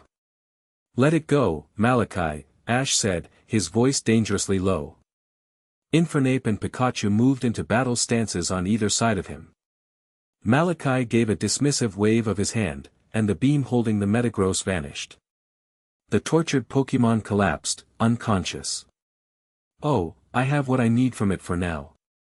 The real experiment stands before me. He gestured to the cavern around them. You think you have cornered me in my own base. The truth is, I have cornered you in my laboratory. Sunnyshore was a citywide application. This, he said, a chilling excitement entering his voice for the first time, is a far more focused and personal application of the silence. The obsidian totems lining the walls began to glow, and the null energy in the room intensified 100-fold. Ash felt his aura, still not fully recovered, gutter and shrink under the immense pressure. The air grew thick, heavy, making it hard to breathe. You wanted to cut the head off the snake, Malachi said, a cruel smile touching his lips. A sound strategy. But you have misidentified the snake. From the shadows behind Malachi, two figures emerged. They were taller than the normal cultists, clad in form-fitting black armor that seemed to absorb the light. But it was their energy signature that made Ash's heart stop. They were hollow. Empty. But their emptiness was not the passive void of the shadow Pokemon. It was a sharp, aggressive, weaponized nothingness. The flaw in your ancestor's plan was that he only created one lock, Malachi explained, as if lecturing a student. I, on the other hand, have been working on creating my own keys. Meet my Echo Knights. Humans who have willingly embraced the silence, who have had their noisy emotions and frail spirits purged and replaced with a shard of the null's beautiful emptiness. They feel no pain, no fear, no doubt. They are perfect soldiers. The two knights stepped forward, their movements silent and fluid. In their hands, blades of pure black anti-energy formed. Ash was deep inside an enemy fortress. His primary escape route was about to be sealed by his own ally. His powers were being actively suppressed. And he was facing a foe he had never anticipated, anti-aura users. Now, Malachi said, his voice resonating with the power of the amplified null field. The lesson begins. Let us see how your philosophy of bonds and life holds up against perfection. Chapter 9, The Brink of Nothingness. The laboratory was a cage of killing silence. The null field radiating from the obsidian totems was a crushing weight, a metaphysical poison that sought to snuff out the vibrant life force of Ash and his Pokemon. Ash's aura, still healing, was a flickering candle in a hurricane.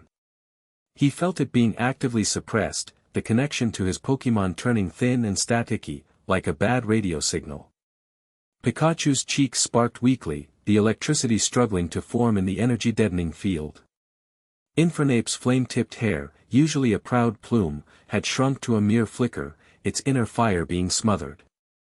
The two Echo Knights advanced.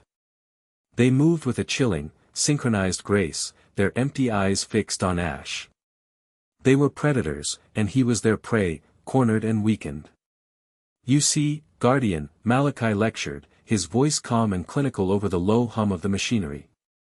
"The weakness of life is its reliance on itself. It needs energy, emotion, connection. My nights are free from such dependencies. They are powered by the inevitable, by the great cosmic constant. They are powered by the end." One night lunged forward, its null blade a streak of black that seemed to cut the very light from the air. It moved with a speed that was unnatural, unhindered by inertia or muscle fatigue. "Infernape, Mach punch!" Ash commanded, his voice tight. Infernape shot forward, its fist a blur.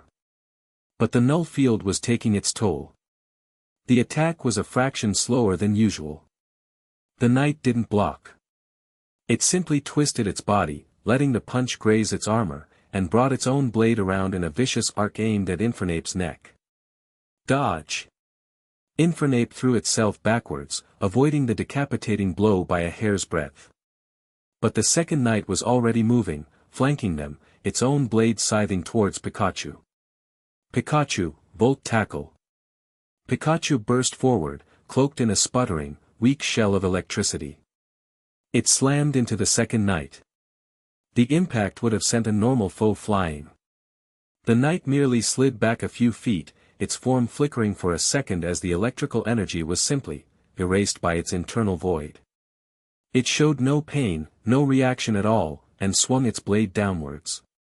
Ash acted on pure instinct. He shoved Pikachu out of the way, the null blade slicing through the spot where the Pokémon had been, leaving a dark, sizzling score mark on the stone floor. This wasn't a battle. It was a deconstruction. Their every attack was less effective, their every dodge a little slower. The knights were tireless, their power absolute within this sanctum. Meanwhile, outside, the mountain groaned. Cynthia, perched on a high ledge with Garchomp, watched the chaotic ballet of Paul's assault.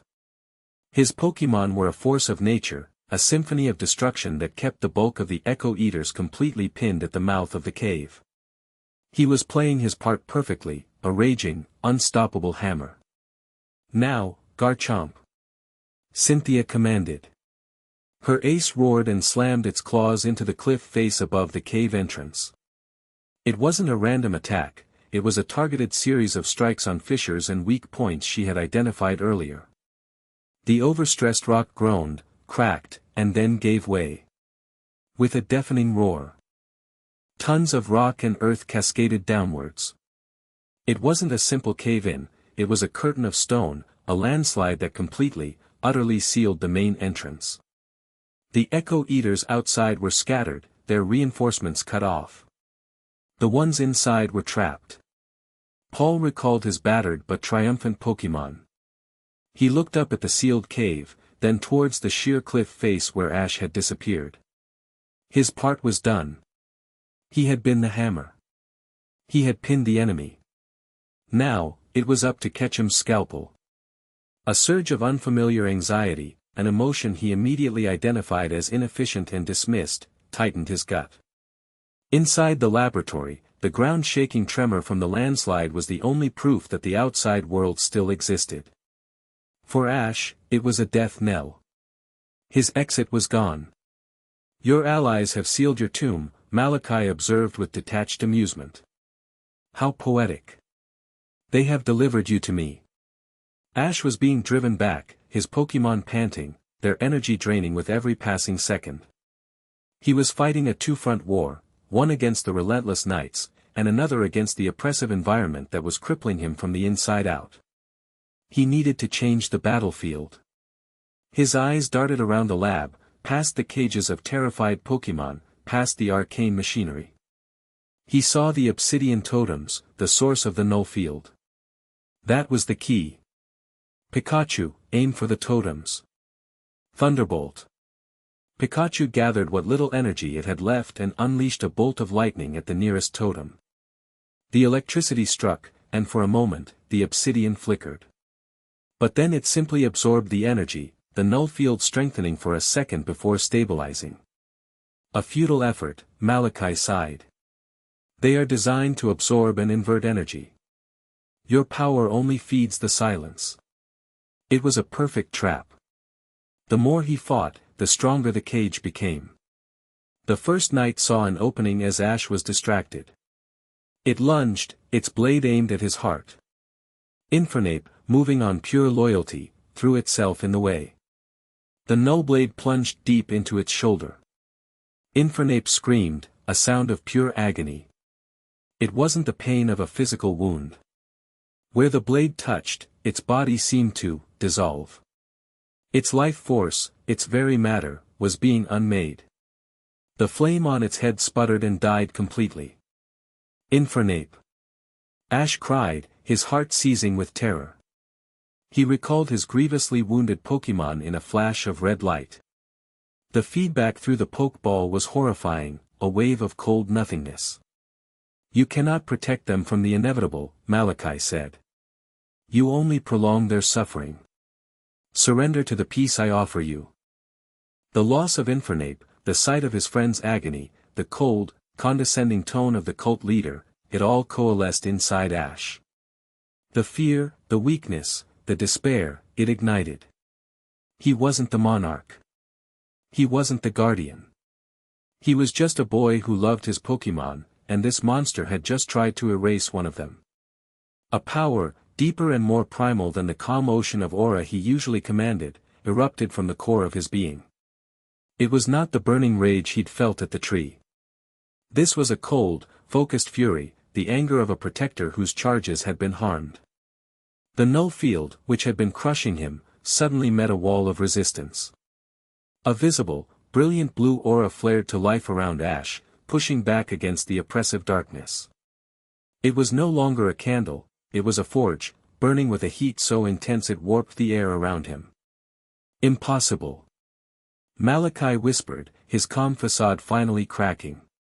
No one should be able to manifest that much power under a full field suppression. Ash wasn't just manifesting power. He was generating it. His emotions, his love for his Pokémon, his fury at his enemy, he was converting the very noise Malachi despised into raw, usable energy. He had become a living reactor of life force. You want to talk about peace? Ash snarled, his voice a low, dangerous growl. He took a step forward, and the stone floor cracked under his feet. Let's talk about the piece of you I'm going to leave for the Rangers to find. He moved. He was a blur, faster than the Echo Knights, faster than he had ever been. He didn't attack them. He ran past them, straight towards the central machine, the one that had been torturing the Metagross. He placed his hands on it and unleashed a torrent of pure aura. Pikachu, now. Full power. Pikachu, its own strength bolstered by Ash's flaring power, leaped onto the machine and unleashed the biggest thunderbolt of its life. The machine, designed to channel null energy, was suddenly inundated with a tidal wave of pure, positive life force and electricity. It sparked, it smoked, and with a deafening screech of protesting metal, it overloaded and detonated in a massive explosion. The chain reaction was instantaneous. The central machine was the control hub for the totems. As it blew, the totems sparked, sputtered, and died. The null field collapsed. Suddenly, the air was breathable again. The crushing pressure vanished. Pikachu's cheeks crackled with their full, vibrant power. Ash felt his own aura roar back to life, flooding his system. The Echo Knights stumbled, their power source severed. For the first time, they looked confused, their perfect emptiness disrupted. Malachi stared, his face a mask of disbelief and rage. You destroyed my work. I'm just getting started, Ash said, turning to face him. He looked at the cages lining the wall. Pikachu, break them open. Iron Tail. Pikachu became a yellow cannonball, its metallic tail shattering lock after lock. The captured Pokémon, a frightened Alakazam, a furious Tyranitar, the weakened Metagross, burst forth, their eyes filled with gratitude and rage. They immediately turned on the Echo Knights. The battle had turned. The Knights, cut off from the null field, were now just men in armor facing a small army of enraged, powerful Pokémon. They were quickly, brutally overwhelmed. Leaving them to the liberated Pokémon, Ash walked slowly towards Malachi. "It's over, Malachi. Your base is sealed. Your knights are beaten. You have nowhere to run." Malachi looked at the scene, at the wreckage of his lab, at his perfect soldiers being torn apart. A strange, serene smile spread across his face. It was the most unsettling expression Ash had ever seen. "Run," he said softly. "Oh, Guardian. You still don't understand. The goal was never this base. The goal was never the tree or Sunyshore." He reached into his robes and pulled out a small, unassuming object. It was a shard of obsidian, dark and glossy, but it pulsed with a terrifying, concentrated power. It was a piece of one of the siphoning totems, but it had been absorbing the ambient null energy from the lab for weeks. It was saturated with it. This base, Malachi said, holding the shard aloft, was a pressure cooker. Your battle with Paul, your own energy, the power of all these captured Pokémon, it was all just fuel. All of it, channeled and concentrated into this one, perfect vessel. A catalyst. His plan became terrifyingly clear. This wasn't a trap to kill Ash. It was a trap to use Ash. All the energy expended in the fighting had been harvested. The location of this base was not chosen for its secrecy, Malachi continued, his voice rising with zealous fire. It was chosen for its proximity. He pointed upwards, towards the roof of the cavern. We are standing directly beneath the spear pillar. Ash's blood ran cold. Spear pillar. The holiest site in Sinnoh. The place where the veil between dimensions was at its thinnest. The place where Dialga and Palkia had been born. The place where his ancestors' seal was anchored to their reality. The seal has been weakening for centuries, Malachi preached, his eyes alight with madness. But it is still a lock. It requires a key of immense power to be broken. Your power, your life force, could do it. But why wait for you to die a martyr's death, when I can simply knock? He held the saturated shard aloft. This catalyst doesn't have the power to break the seal. But it has more than enough power to shatter the last, fragile remnants of the gate that leads to it. It will open the door. Before Ash could move, Malachi drove the shard into his own chest. There was no blood. The shard dissolved into his body, and a wave of pure, black energy erupted from him. His skin turned pale as alabaster, his eyes became pits of absolute blackness. He levitated into the air, his body a conduit for the immense, concentrated power he had just absorbed. He had become a living bomb of null energy. The great silence is at hand, he screamed, his voice a chorus of distorted echoes. Behold, the end. And the beginning. He flew upwards, straight through the solid rock roof of the cavern as if it were water, a human-shaped missile of pure oblivion aimed at the heart of reality itself. Ash watched in horror. He had won the battle, but he had lost the war. His victory had been the final ingredient in his enemy's true plan. He had been outmaneuvered from the very beginning. Suddenly, a section of the cavern wall exploded inwards, and Cynthia appeared, her Garchomp at her side. She had felt the surge of power, the detonation of the lab, and had carved her own way in. She took in the scene at a glance, the freed Pokémon, the defeated knights, the gaping hole in the ceiling. Ash. What happened? Where's Malachi? Ash pointed upwards, his face grim. He's going to spear pillar. He's going to open the door. There was no time for words. He recalled Pikachu and, with a surge of aura, leaped upwards, pulling himself through the hole Malachi had made. Cynthia was right behind him, her Garchomp using its powerful claws to scale the raw tunnel with terrifying speed.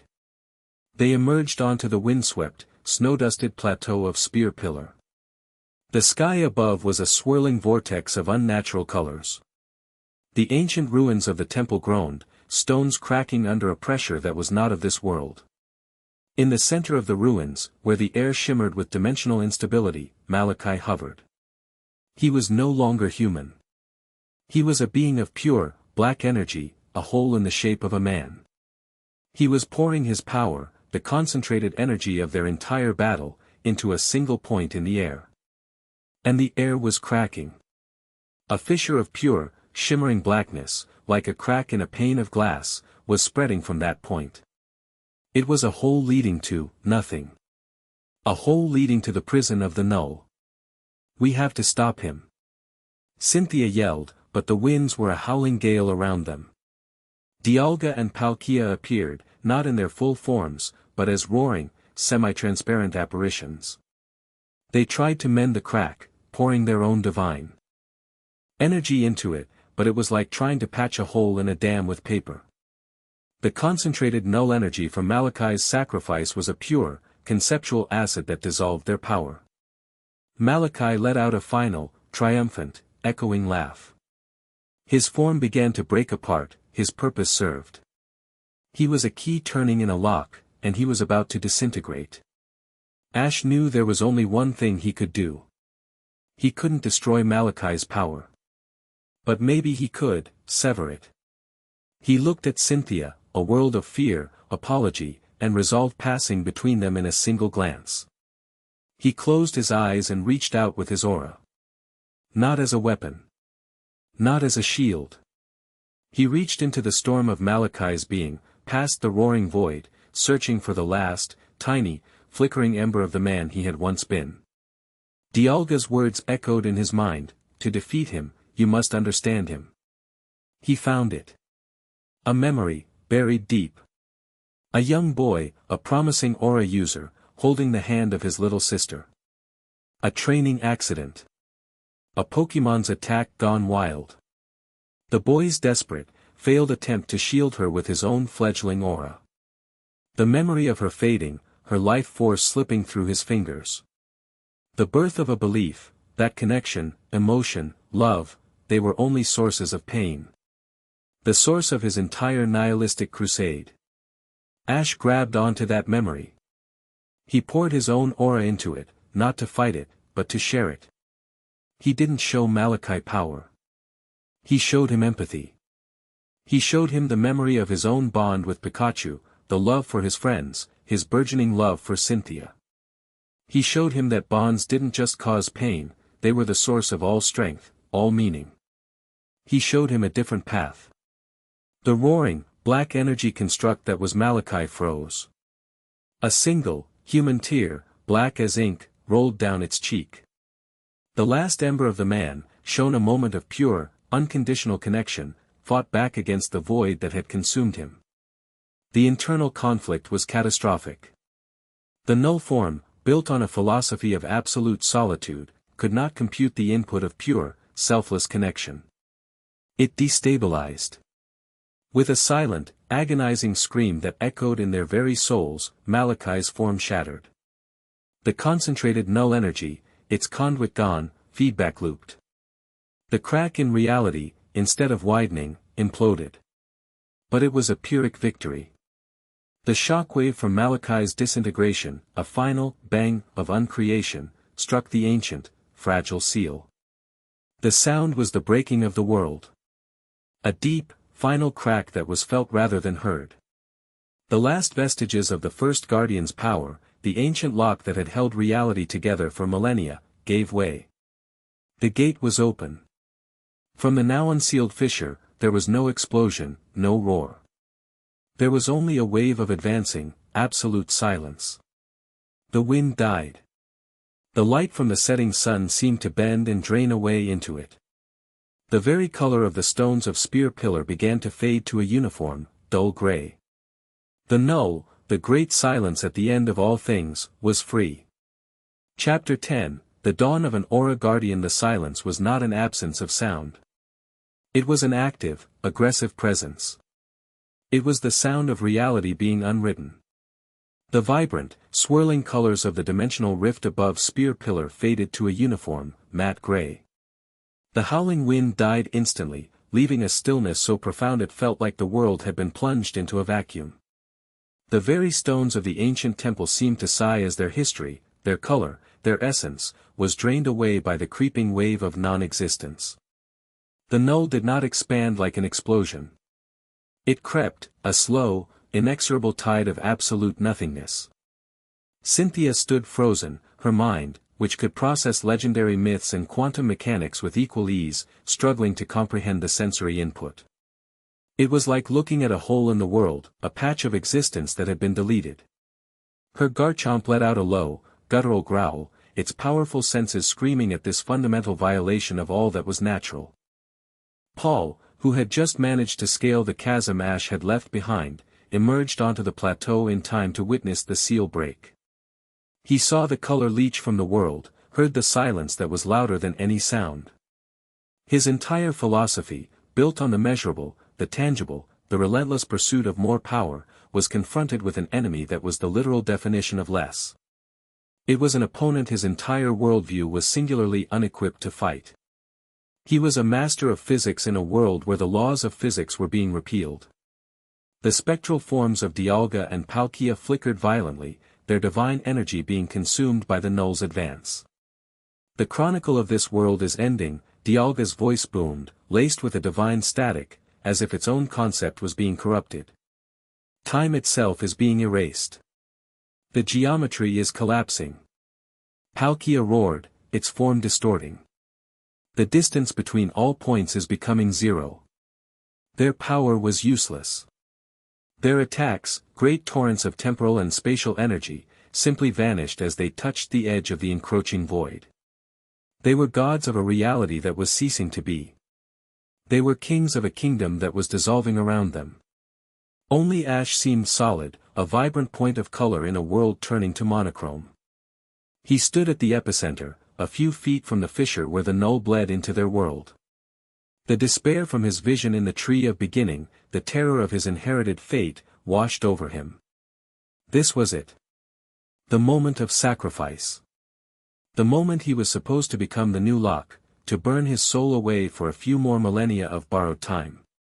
He looked at Cynthia.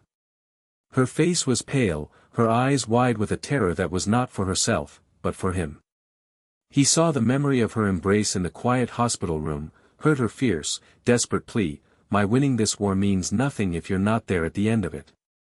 He looked at Paul, who was staring at the advancing void with a look of numb, intellectual horror, his life's work of calculated strength rendered meaningless. He thought of his Pokémon, his friends, his mother, all the bonds that made up the noisy, chaotic, beautiful tapestry of his life. Arceus's words echoed in his mind, "Show us that a single, determined life can be more powerful than a noble death." He had made his declaration. He had refused the path of the martyr. Now, he had to prove his philosophy was right. He couldn't be a Locke. A Locke was a passive thing, a delay, a postponement of the inevitable. His ancestor had made a Locke because he was facing an invading army. Ash was facing a leak. You don't plug a leak by building a new dam. You plug it at the source. He couldn't destroy the null, but he didn't have to. He just had to balance it. His ancestor had become an anchor of pure existence inside the null's prison. Ash had to become an anchor on the outside. A counterweight. A living pillar of life, will, and connection, balancing the scales against the creeping weight of nothingness. Not a sacrifice. A guardian. A permanent, living part of the world's fundamental equation. The decision crystallized, not as a choice made of despair, but one made of love. Love for the vibrant, imperfect world. Love for his friends. And a deep, fierce, and abiding love for the woman who had taught him that his life was worth fighting for. He turned to Cynthia, and in the midst of the world's end, he smiled. It was a calm, serene, and brilliant smile, full of a certainty that defied the creeping doom around them. "It's okay," he said, his voice clear and steady in the unnatural silence. "I know what I have to do." He walked towards her, and the short distance between them felt like the most important journey of his life. He gently took her face in his hands, his thumbs stroking her cheeks. "I love you, Cynthia," he said, the words simple, clear, and absolute.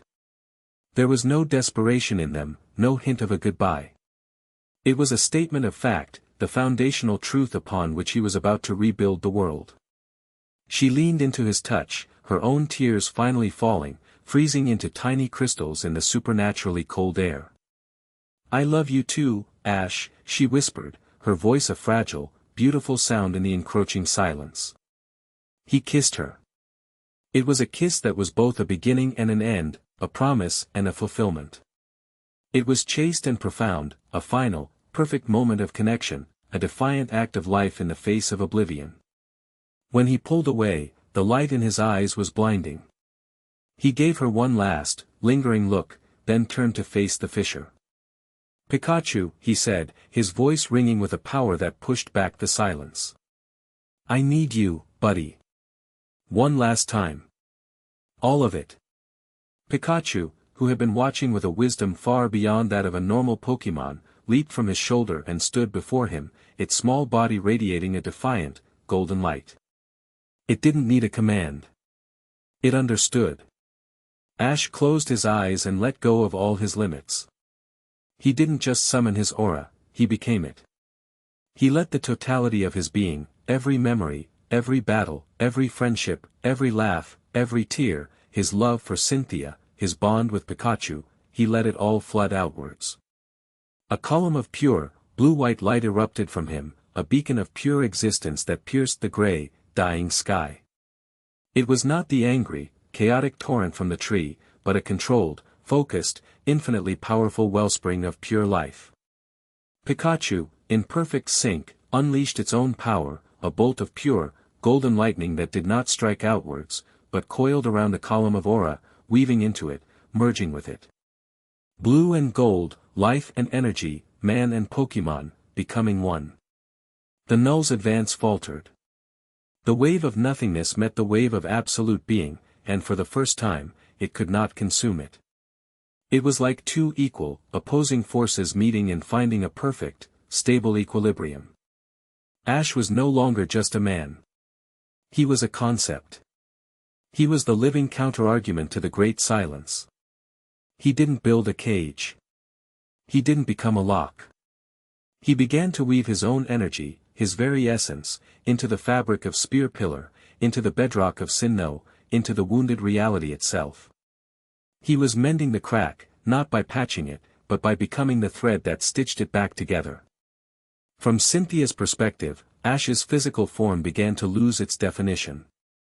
He was becoming a being of pure, shining light, his features softening into a form that was both human and divine.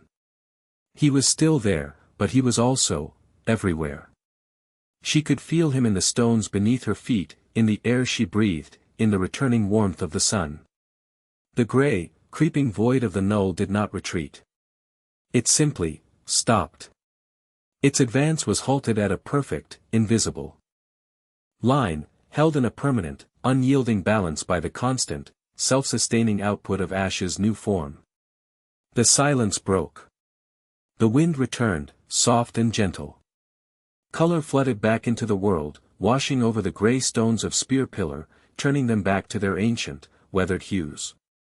Above them, the sky cleared, revealing a breathtaking dawn, the sun's first rays spilling over the horizon in a cascade of gold and rose.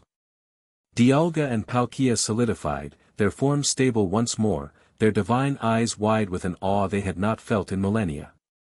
They were watching the birth of a new fundamental law. The column of light receded, coalescing, reforming. Ash stood where he had been, but he was changed. His clothes were the same, but they seemed to ripple with a faint, internal light. His eyes, once a warm brown, now held a constellation of tiny, blue-white sparks, like distant galaxies. He was still Ash, but he was also something more. He had become a part of the world, an eternal guardian, but his consciousness, his self, his love, remained. He had done it. He had proven that a life, lived with purpose and connection, was a force equal to the void. Pikachu stood beside him, its fur seeming to shimmer with a faint, golden light, its own essence now permanently intertwined with its partner's. Cynthia took a hesitant step forward, then another, until she was running. She didn't know what to expect. Would he be a ghost? An echo? She launched herself at him, her arms wrapping around him, her face burying into his chest. He was solid. He was warm. He was real. He held her, and the embrace was the same. It was him. "I told you I'd win," he murmured into her hair, his voice the same, yet resonating with a new, quiet depth. She looked up at him, tears of joy streaming down her face. "You idiot," she sobbed, laughing at the same time. "You magnificent, stubborn idiot. I love you." "I love you, too," he said, and his smile was the sunrise. Paul watched from a distance, his mind rebooting. He had witnessed the impossible. He had seen a force that should have ended everything be stopped not by power, but by will. By love. He saw Ketchum, not a martyr, but a victor on a scale he had never imagined. His rigid, data-driven world had been shattered, and in its place was something new, something he didn't understand, but something he could no longer deny. He turned, and for the first time in years, walked away from a battle not as a victor or a loser, but as a student with everything to learn. As the sun climbed higher, bathing Spear Pillar in the light of a new day, Dialga and Palkia bowed their heads. It was a gesture of profound, absolute respect to the new constant in their reality. Then, they vanished, returning to their halls, their duty now shared with a new, mortal-born divinity. Ash and Cynthia stood on the mountaintop, holding each other, the world saved, the future not just preserved, but reborn. Their journey was far from over. The null was balanced, not banished. The remnants of the Echo Eaters would need to be dealt with. The world would need to be reassured. And they would have to navigate what it meant for a human champion to be in love with a man who had become a fundamental force of nature. But as they stood together, watching the dawn of a world they had saved, they knew they would face it all together. His great battle as a trainer was over. His tenure as monarch had been the shortest in history. But his adventure, and their impossible, world-saving love story, was truly just beginning. They were no longer just a trainer and a champion.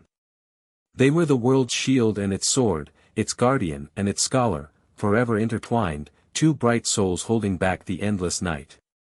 And for now, that was more than enough. The end. Thank you for watching this video. Please be sure to subscribe to our channel and like this video.